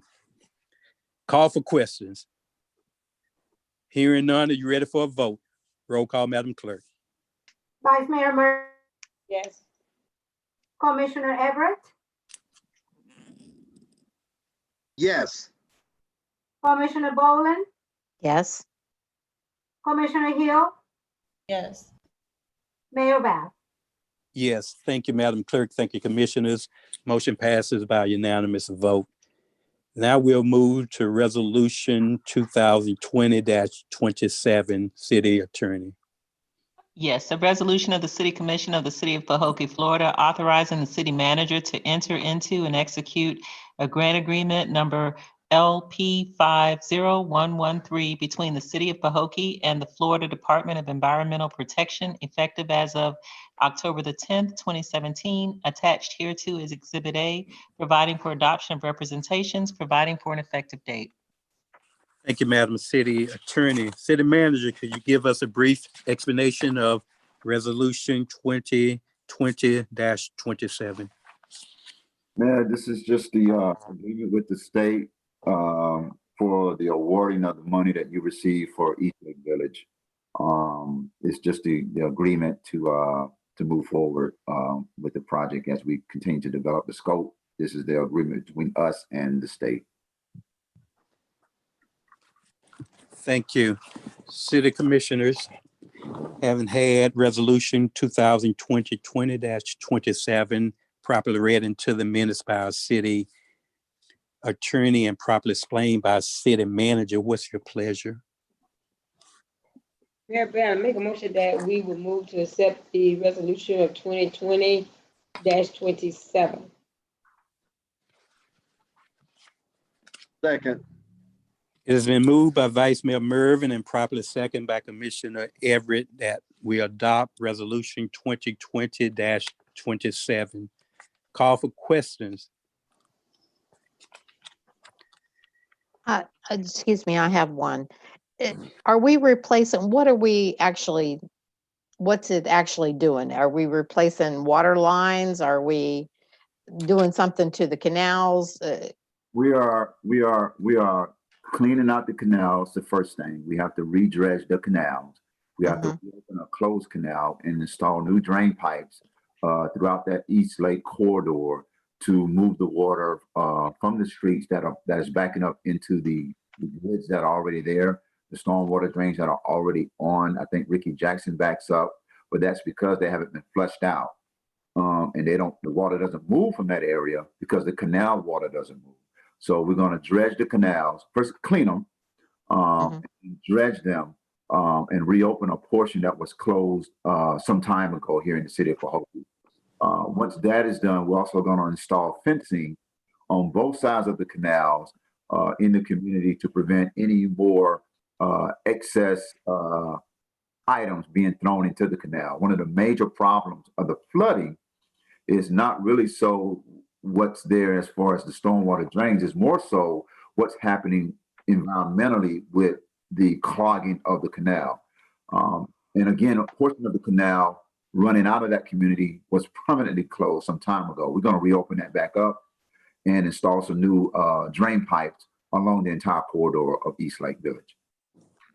Okay, so will the fencing come out of the construction contractual or construction supplies or something else? That's all a part of the project.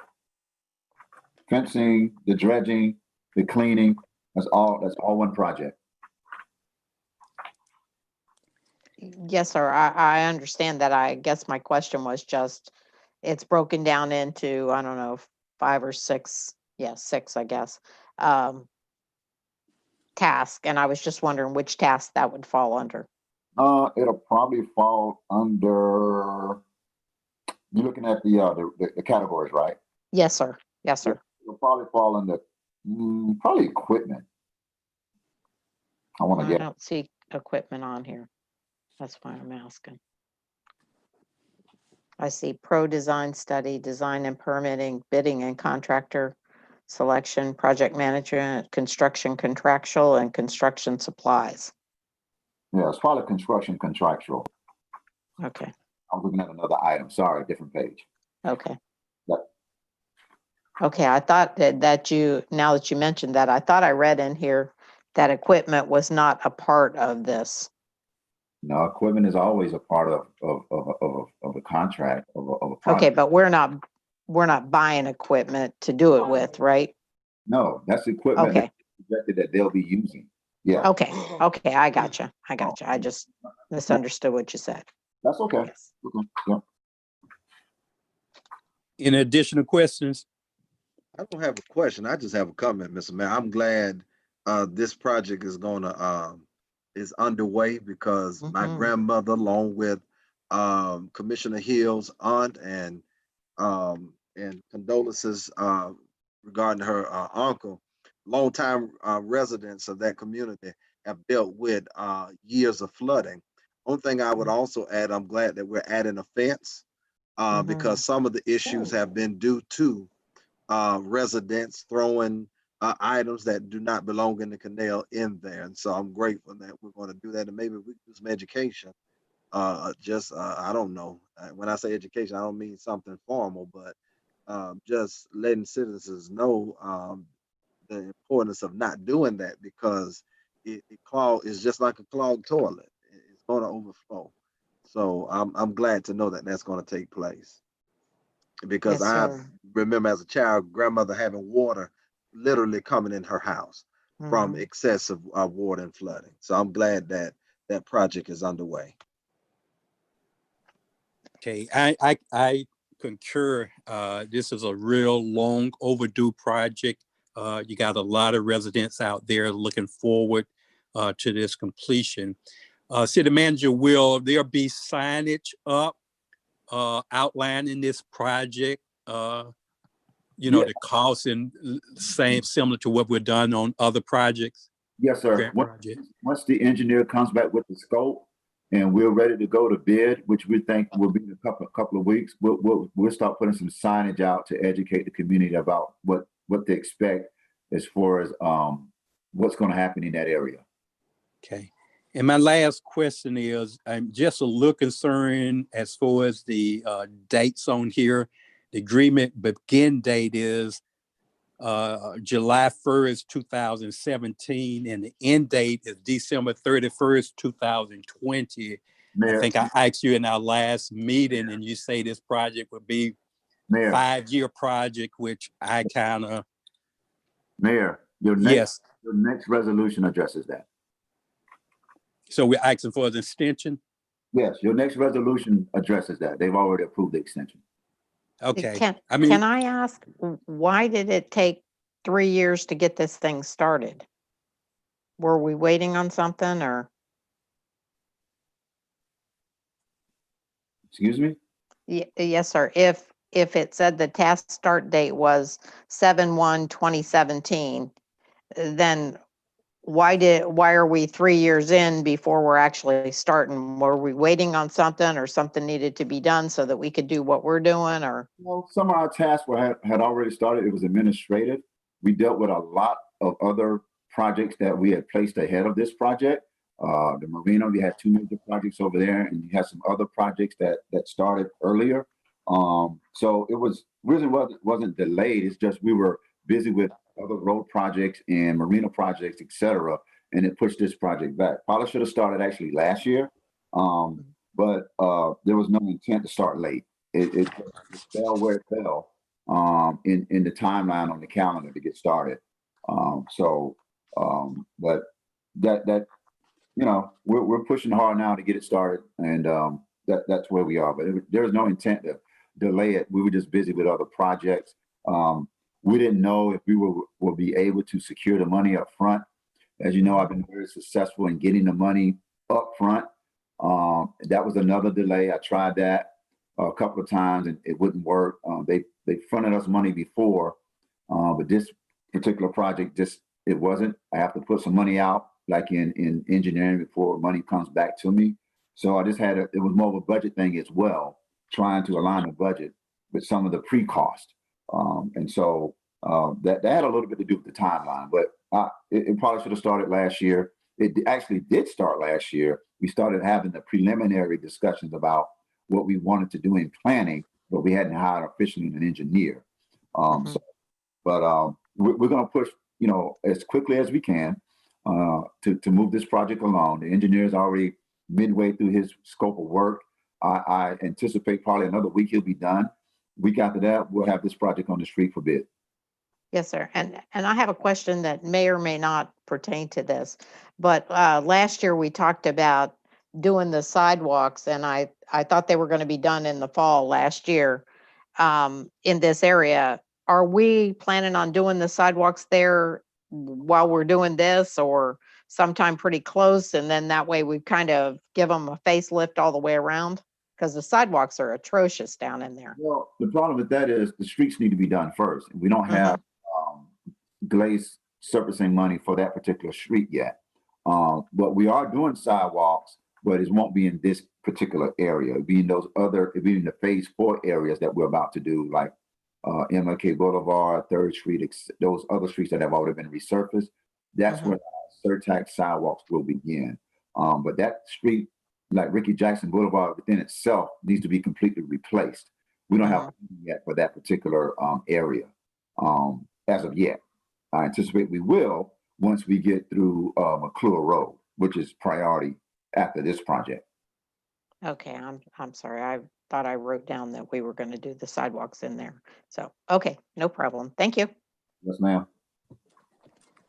When we address, you said address McClure, so we have a secure monies to complete McClure Road, correct?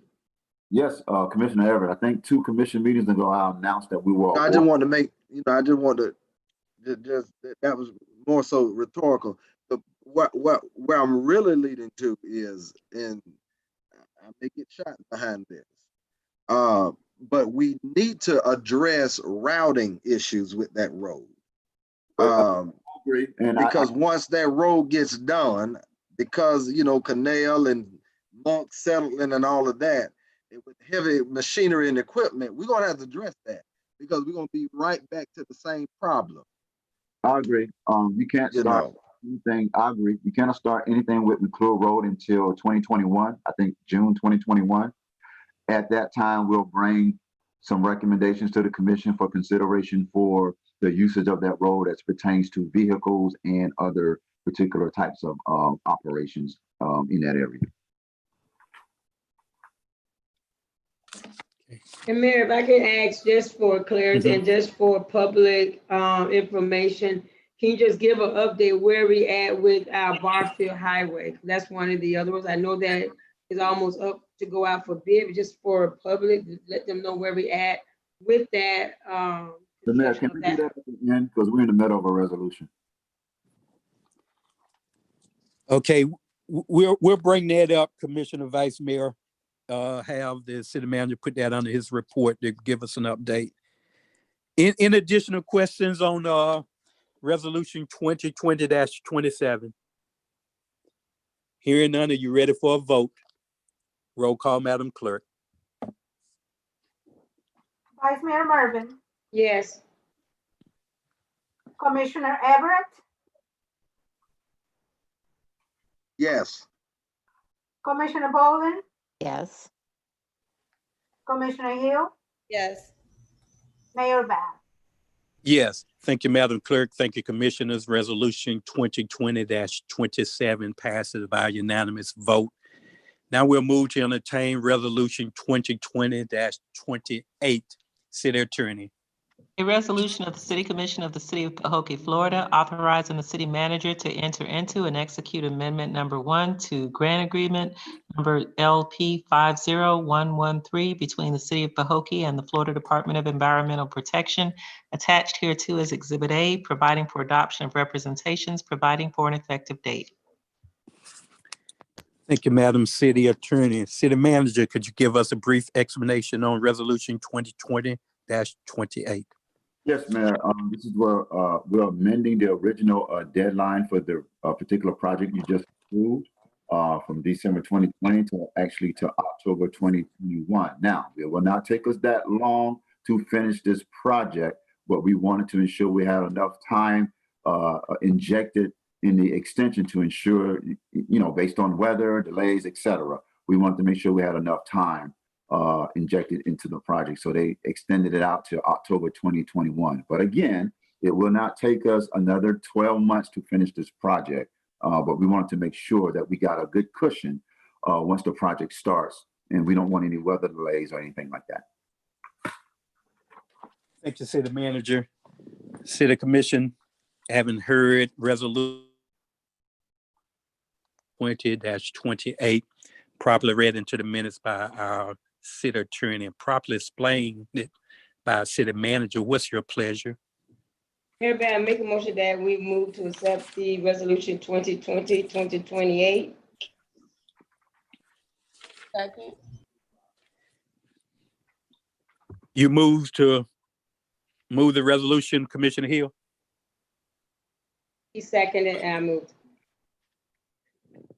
Okay. It has been moved by Commissioner Vice Mayor Mervin and properly seconded by Commissioner Hill for the adoption of resolution 2020-28. Call for questions. I have one. Commissioner Bolden. Yes, sir.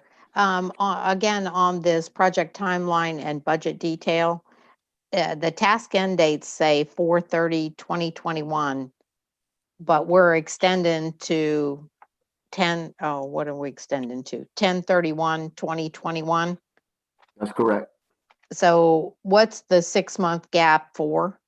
Administrative.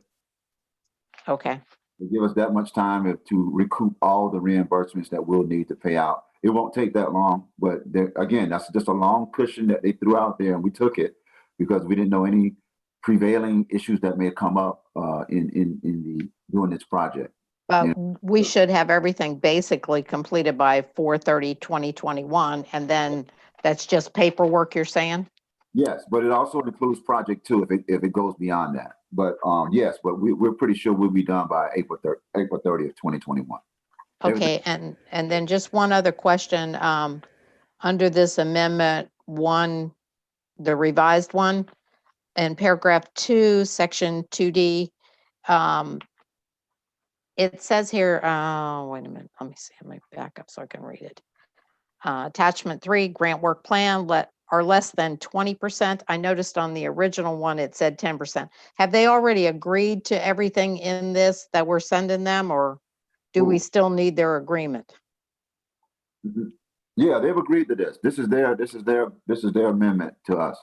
Yeah. Oh, this is their amendment to us, not us to them. Right. We made a request. They drafted their amendment for extension, and they made those changes as well. Okay, yes, sir. Thank you. Uh-huh.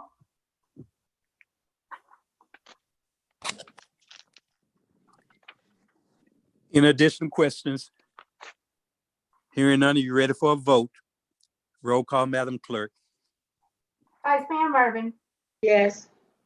Commissioner Hill, Yes. Commissioner Bolden, Yes. Commissioner Everett, Yes. Mayor Bab. Yes. Thank you, Madam Clerk. Thank you, Commissioners. Resolution 2020-28 passes by unanimous vote. Now we move down our agenda. We don't have any public hearings.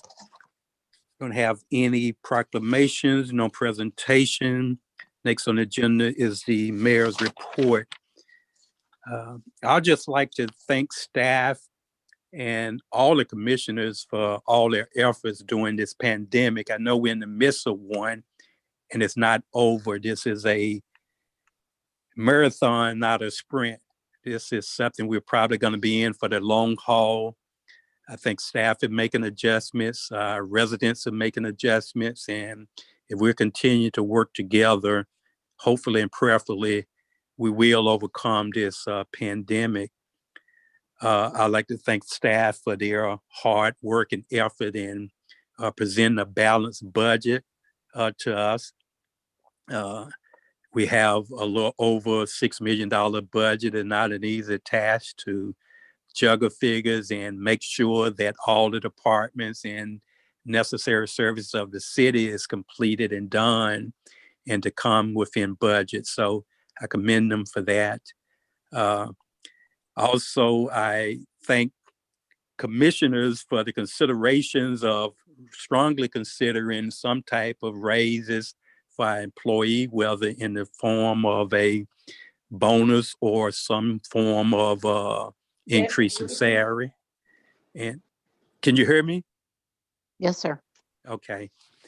So I really thank you for taking that consideration and putting that task on to staff, administration to see if we can accomplish that. Hopefully, we will go back to normal at some point. I would certainly like us to continue having our town hall meetings. We kind of got away from that. That's something that I feel is important. I think all our commissioners feel that way. During our regular commission meeting, we receive comments that we don't normally answer, and we're not the only commission that uses that practice. The majority of commission heard the comments of their constituents and act accordingly, but they don't go into an engagement of trying to answer questions during the time that the comments was presented. I would like to see us at some point during our town hall meeting, we bring a general topic and we discuss that in details. But in addition to that, we can help provide some answers to some of the questions that have been posed to us throughout our commission meetings. So once this pandemic is over, that we can get back to that, even if it takes a long time, we can consider doing town hall meetings in a manner where we can do them virtually until we can get back to regular meetings. And lastly, I really think at some point, and I'm directing this to the city manager as a tool, we need to consider having an employee engagement satisfactory survey to just gauge the satisfaction of our staff, what they're happy with, what their dislikes are, what do they see can improve the city operation, to give them some more direct input in the way we operate as a city. And that would be a useful tool also for the city commission. So saying that, that would conclude my report. Next would be the city manager report. And city manager, I would ask you to include in your report the Barfield Highway update that the vice mayor has spoken on earlier. Thank you, Mayor, Commission. I'll be real brief. Barfield Highway, we were ready to put the bid out this week. FDOT came back and asked the engineers to make a change on one of their scopes. They made that change, I think, either late Friday or earlier today. So we've probably got another 48 hours, and they'll release our authority to go ahead and move forward with the bid. So we're anxiously waiting for that. I know you've heard that before, but again, it's out of our hands right now. It's between FDOT and the engineers. But hopefully we'll have that last remaining item that they pulled back off of the scope and question it resolved here in the next 48 hours. And after that, we'll be moving forward. We had already paid for the bid to go out, be advertised actually this coming week. We may still make it this week if we can get that last item completed by FDOT and the engineer. So it may get out this coming week. We're not sure, but hopefully it will. Hopefully it will for Barfield Highway. As far as the city clerk, we had 2 interested candidates.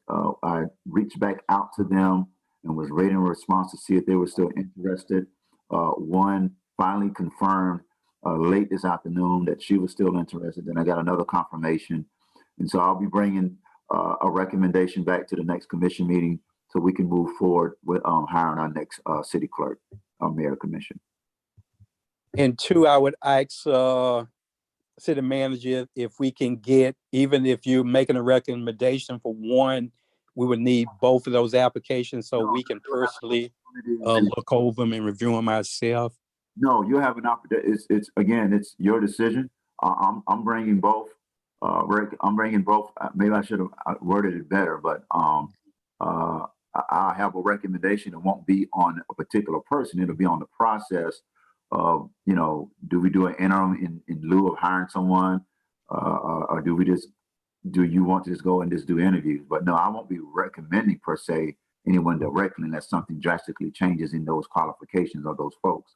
But I did confirm that they were interested. It's been some time and we couldn't get a response from those who were screened. But I think we got some good candidates to discuss, for you to discuss and make a decision on. Okay.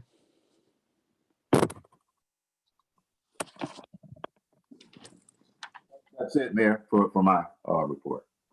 Thank you, sir. Now we'll move to our city attorney report if there's one. No report, Mr. Mayor. Thank you. Thank you, sir. Thank you, ma'am. We don't have any old business.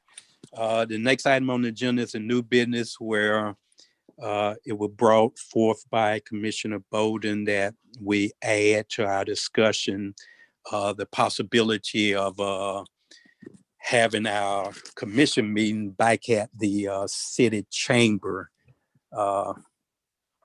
And if we receive a motion and a second, it's only for discussion. If that passes, then we would consider now having our meeting back at the city chamber. But I know this would be a discussion that all of us want to chime in on.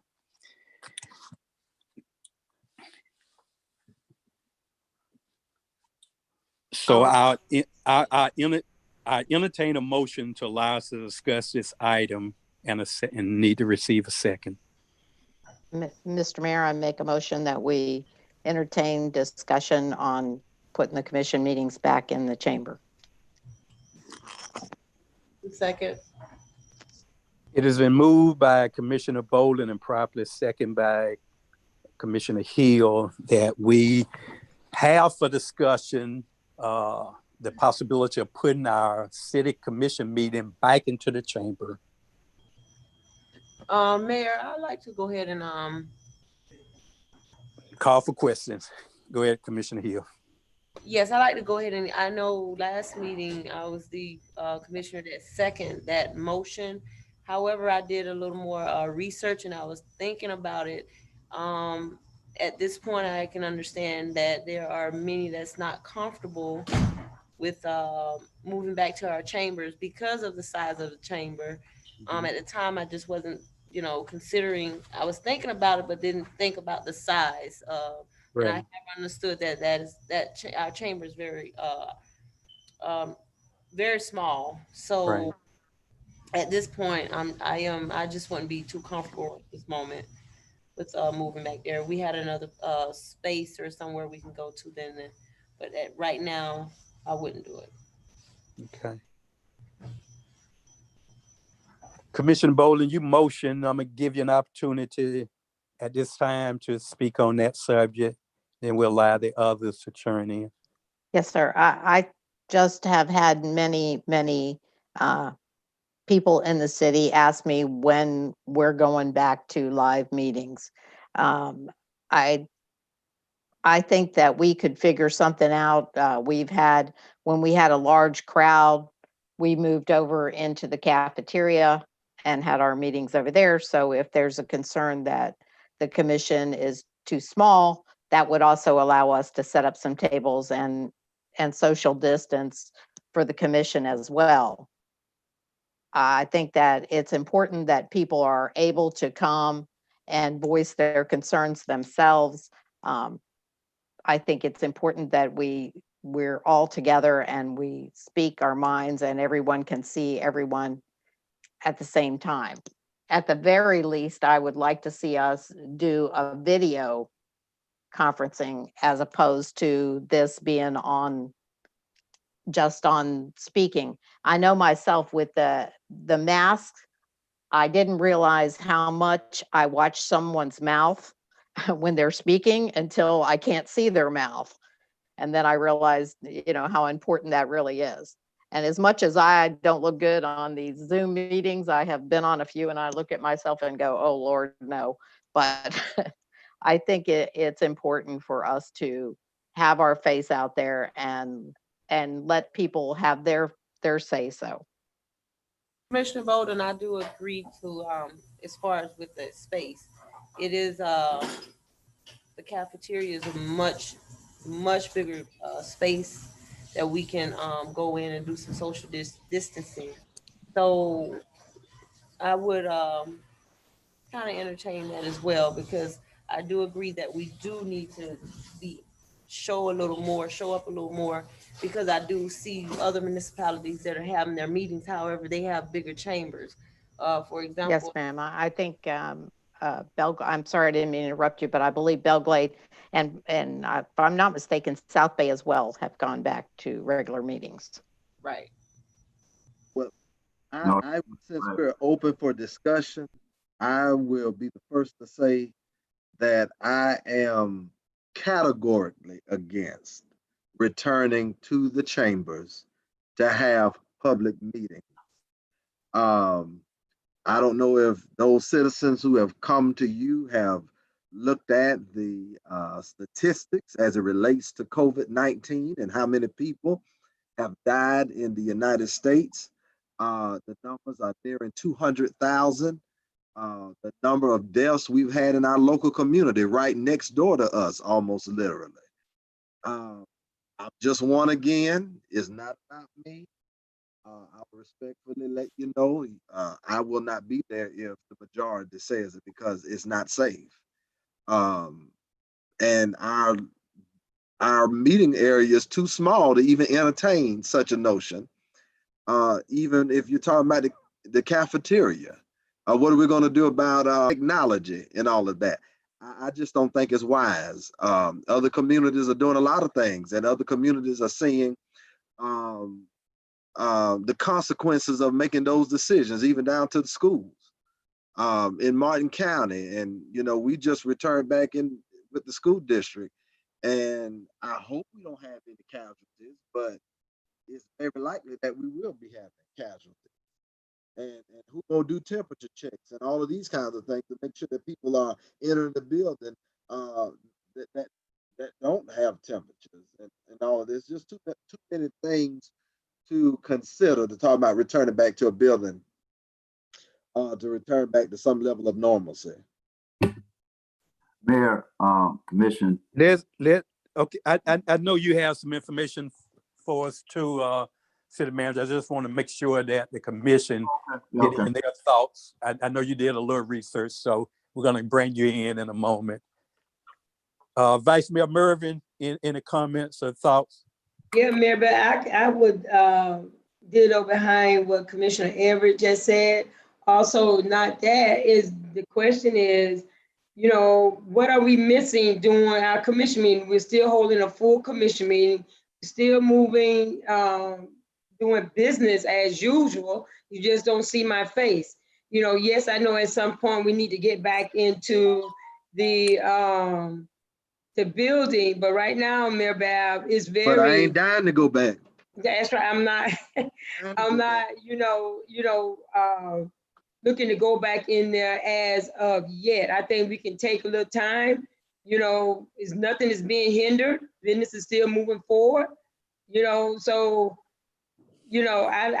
I'm not comfortable in going back in there right now myself. So if you vote to go in there, I'll probably be one to opt out and do mine via Zoom. Okay. And I kind of agree with those same sentiments. We got to take the health and safety as our top priority, not only for ourselves, but for our staff and for those residents who would like to observe the commission meeting live and in person. We're still in the middle of this pandemic. I believe that Pahokee is approaching 500 residents that have totally been affected by this virus, and the numbers continue to go up. This is not a life sentence. At some point, I think we will be able to go back, but I don't think this is the time right now to do it. Of course, other cities are slowly moving into that direction. But like the Pied Piper, that don't mean we have to follow the crowd at every instant. We can see how their particular meetings go and see if there's any trend in upward infection. We have time to do that. I like the thought of what Commissioner Boland as an alternative, maybe going to the live video, but just as Commissioner Vice Mayor Mervin stated, we're able to conduct our business. The meeting of the city commission is a public meeting, but it's for the purpose of conducting and carrying out city business, and we're able to do that. The governor has an executive order that allow us to do that. Not only us, but all the governmental agency. And the vast majority, although there are some that are returning, the vast majority are still doing it by virtual communications. And that's the safest means. We're not nowhere near the end of this pandemic. And we can take all the precautions we need to, and people still can get affected. People that coming in the door, getting out their vehicle, decide to talk and gather. That's not within our control, but those are things that could possibly happen. If you look at the NBA and the NFL, they make their money by having fans in the stands. But because of this pandemic, they're not able to do that. So you have to sometimes put on the brakes and say, let's take this slowly. We know this is a discussion. We know it's gonna come up at some other time.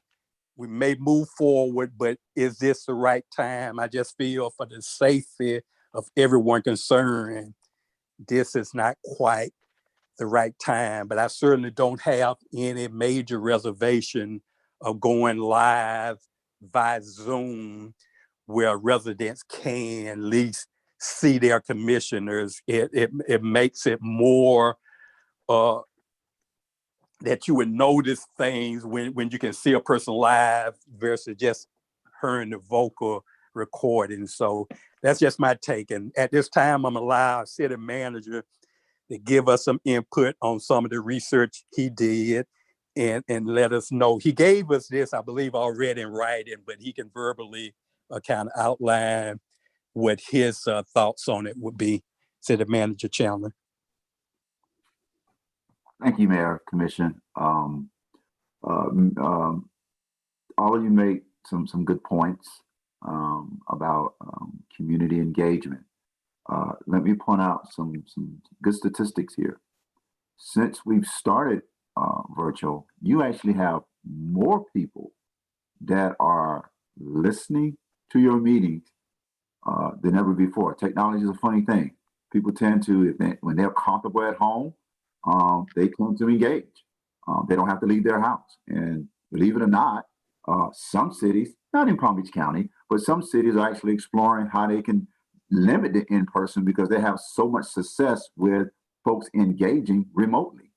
So I just want to, point that statistic out there. We have more people that are actually listening in now than we did before when we were in person. Mayor, you're correct. Eventually, we will get back to in-person meetings in the chamber. The city managers talk every week now on COVID. You know that because I give you updates. And out of the 39 municipalities, I can tell you, you have less of those cities meeting face-to-face than you do have meeting face-to-face. That's a fact.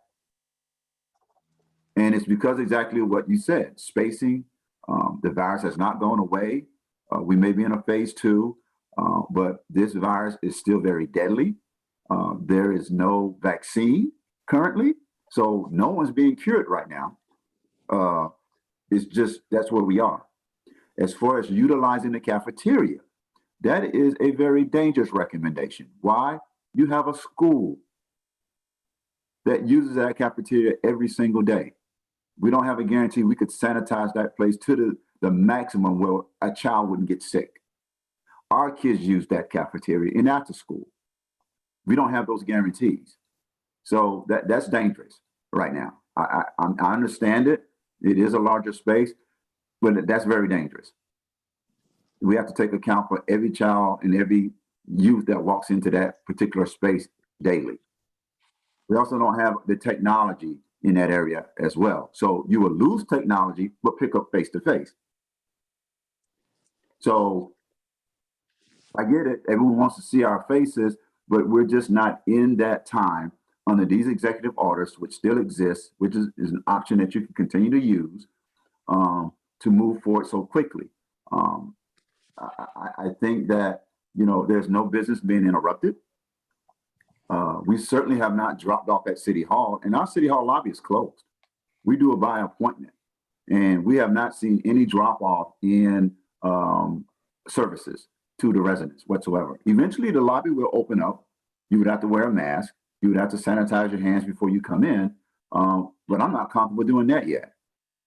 So I think we need to be cautious and be very aware of the society we're living in until, one, we get a vaccine, two, the numbers, you know, stabilize, and we have a better understanding of what the future looks like, you know, environmentally and health-wise for all of us.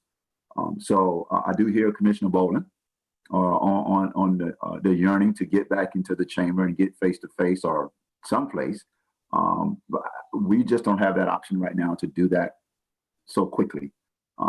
But we'll continue to monitor this situation along with all the other cities and the county prospectively, and try to find a way forward here to get back to face-to-face.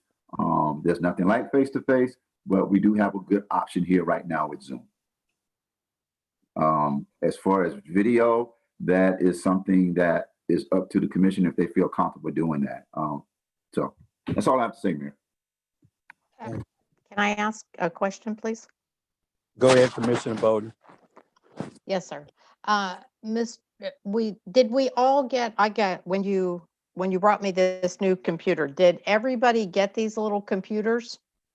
Or was it because I was new, I got this computer from the city? You got We all have. with the virtual, and everyone needed and every elected official needed a way to communicate on Zoom.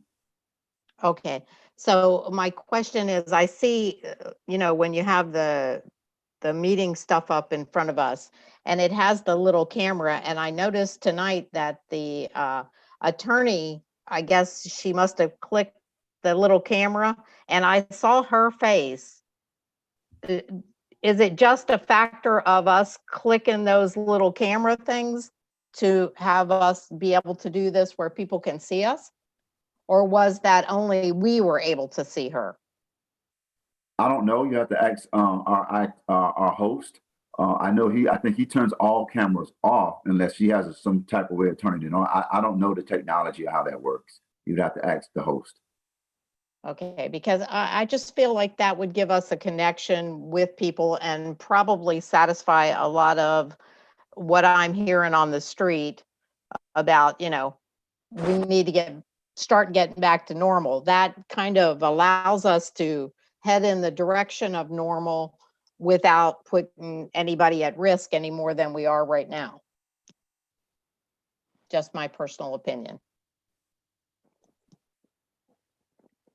I think it's a good compromise. Okay, that certainly can be an option that we can explore. We'll make sure we check with IT and see once we go live through the public, is the public able to see us through Zoom? That's a possibility we can at least consider. I know everybody's not even comfortable with that, but I can say I don't have a problem doing it that way. I certainly would be opposed right now to going in the chamber. I don't mind my double chin. Right. Y'all should be okay with yours. Okay. So as far as the motion to return to the chamber, we're going to go ahead and vote on that. I kind of clearly see the majority don't feel that it's safe at all, but we'll just put it out there since we do have a motion and a second, unless the primary person want to rescind the motion. Other than that, we'll move forward to vote.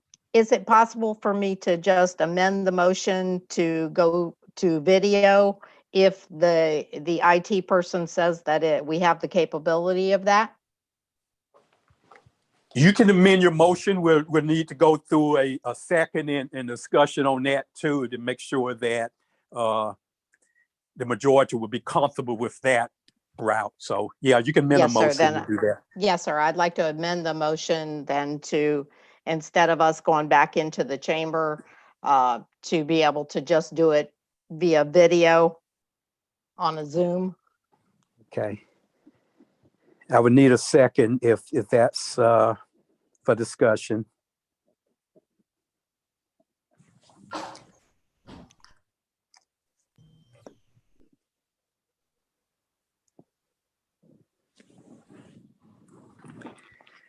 Okay. That is gonna die for lack of a second, Commissioner. I imagine everybody's still on board, but maybe they're a little uncomfortable even that route. I guess at some point we can reintroduce that, especially once we speak with IT and see how that process work, and even give Commissioner the option of not going on video, but those who want to be able to. So we'll make sure we do that. But since we do have an amended motion, when an amended motion failed to get a second, we go back to now the original motion on the floor would be to have our regular commission meeting in the chamber. Hearing no additional question, are you ready for a vote? Roll call, Madam Clerk. Commissioner Boland, Yes. Commissioner Hill,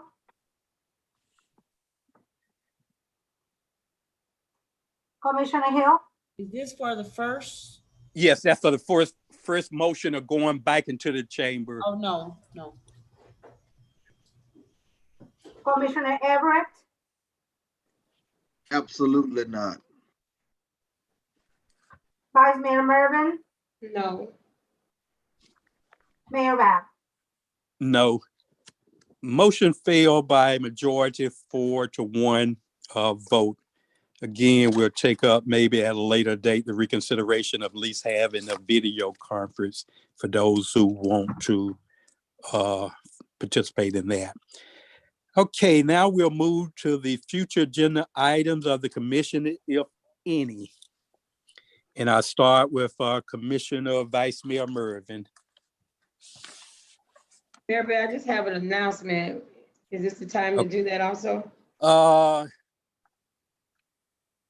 community announcement. Yeah, let's just move forward. We got that right at the next item on the agenda. Oh, okay, I see it. I'm sorry.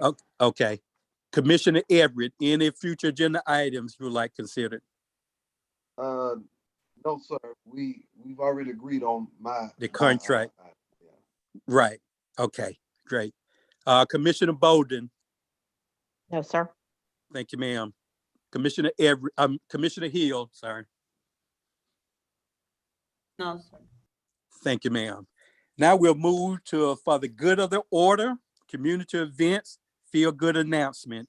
Commissioner Vice Mayor Mervin. Mayor Bear, I just got an announcement. I was in conversation with a guy from West Palm Beach. He's the founder of the Young Men of Distinction and Team. His name is Jacoby Waters, and he would like to reach out to the city of Pahokee and probably other areas in the Glacier, and what they're looking to come out and help seniors where they need help as far as hurricane preparation. We know we are already at the end of hurricane season, but if they needed help with putting up storm shuttles or anything, and it's free. They accept a donation, but all their acts of kindness is free. And also they're looking to, on 3 Saturdays, and give a month to go grocery shopping for our seniors who are in need. They will come out and they will meet the seniors. They will, know who they are. And they will go do their grocery shopping, and they will practice safety measures, with the seniors. They're also looking for support of collecting hurricane supplies, and for our seniors who do not have, if there was come an emergency in the city due to hurricane, and if any supplies are left, they would like to give them out to whom else that's in need. in the city of Pahokee. So if anybody need any information on that, I have his information. His name is Jacoby Waters. There's a couple of Yemens, and they're out of West Palm Beach. Thank you. Commissioner Everett.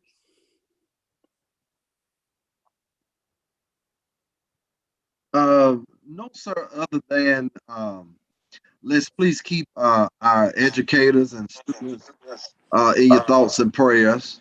Our county returned back and to brick and mortar school, and just pray for our students and educators. And just hope that our citizens remain safe and take this very seriously. I was in conversation with my significant other who's in the medical field, and according to the experts who believes in science, states that we're in the second phase of this virus. So I think we need to have that same heightened level of concern that we had in April and May. When things spiked for us, because it's definitely going to be here with us a little while longer, and hopefully we can get rid of this virus. And I would add to Commissioner Everett, we're entering into flu season 2, which would double the risk now of hopefully contacting this virus with the flu on top of it. So it's going to be a dangerous time for these next few months.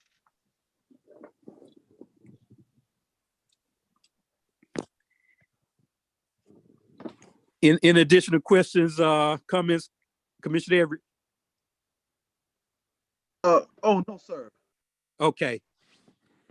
Commissioner Bolden. Yes, sir. As you know, I'm the executive director for the Chamber of Commerce, and the Chamber of Commerce would like to thank the city of Pahokee for renovating our chamber office and fixing the roof. And we look forward to representing the city of Pahokee and our businesses in town in our newly renovated offices as soon as possible. So we want to say thank you very much for coming in and getting that fixed for us. We really do appreciate that. Thank you, Commissioner Bolden. Commissioner Hill.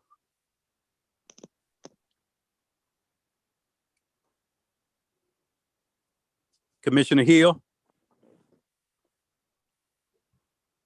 Let me make sure my voice is being heard. Can you hear me? Yes, sir. Okay. All right. I guess Commissioner Hill dropped off. I just like the last. Wait, go ahead. Okay, Commissioner Hill. Any for the good of the order, feel good events, announcements? Good night. Good night, everyone. Be safe. Thank you. And lastly, I'll just say that I want to thank city staff, Commissioner Bolden, all the other commissioners for participating in those various food distribution.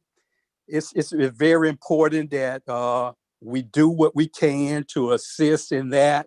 Even though we get criticized somewhat, I got criticized a lot. I mean, even during the beginning of the pandemic, traveling to West Palm Beach, not 1 day a week, but 7 days a week for 30 days, picking up 300 meals and bringing it back to the community for distribution.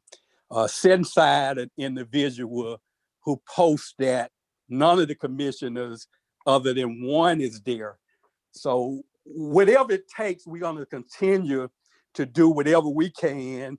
I thank staff because whether it's a pallet jack or just using public work when it's able to, providing water or tables or tents, all I can ask as a mayor is that we chip in and do what we can. And I always ask that, whether it's always delivered or not, that's my ask. And sometimes when I'm not able to make it, I even send a text, not for interchanging of dialogue, but just to let you know that there will be a food distribution. And if you're available, to participate. And that's not an easy thing. That's a dangerous situation. You're out in a large group of folks, although we're wearing masks and other protected measures, you still can contract it that way. So no one is being faulted if you can't make it or when you don't make it, but just encouraging you if you are available to assist. I know Lieutenant Cohen indicated to let the sheriff office know when those events are being held. Currently, they're being held only once a month for the major food distribution. The smaller one, I think, if I'm corrected, Commissioner Bolden, is being held every Thursday and normally Every at other Fifth Way. Thursday. Right. So you Yes, have sir, an every other opportunity, Thursday.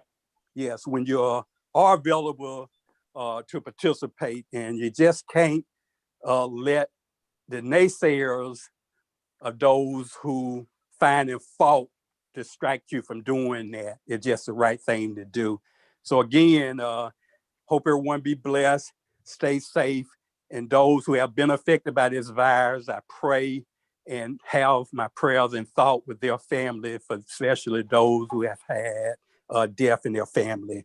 So at this time Mayor now, Bab, if I, not to cut you off, I just remembered, looking at my note, we had and I don't know why it wasn't read into when had the city clerk read comments, but there was a couple questions. I know all of us commissioners received this. There were some questions that was sent to us regarding the chamber. It just brought up when they talked about the chamber. And I responded back as far as I know the questions that's asked should be answered by the commissioner, the chamber director.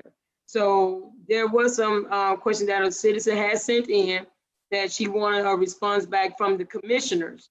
So I don't know who else all did or did not respond back to that email, but I know I referred it back to the Chamber of Commerce.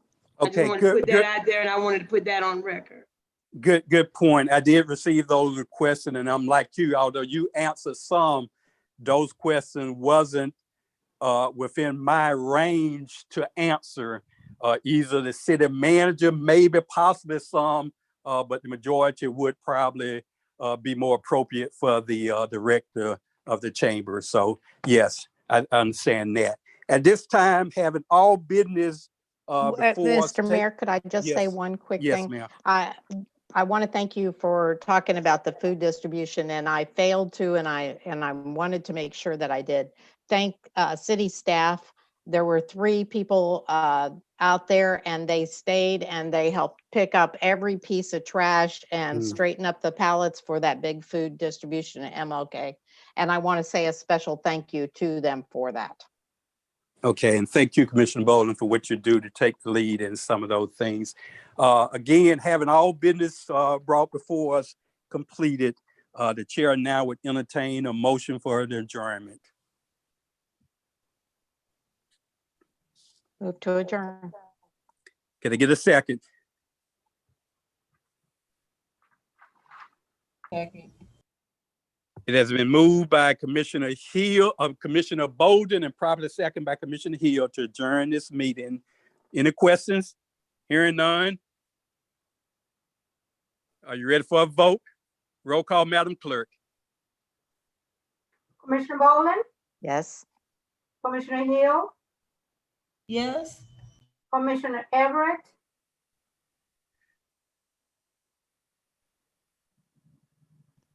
Vice Mayor Mervin, Mayor Bab. Yes, thank you all. Meeting adjourned by a unanimous, no, not unanimous, a majority vote. Thank you. Meeting Good adjourned. night.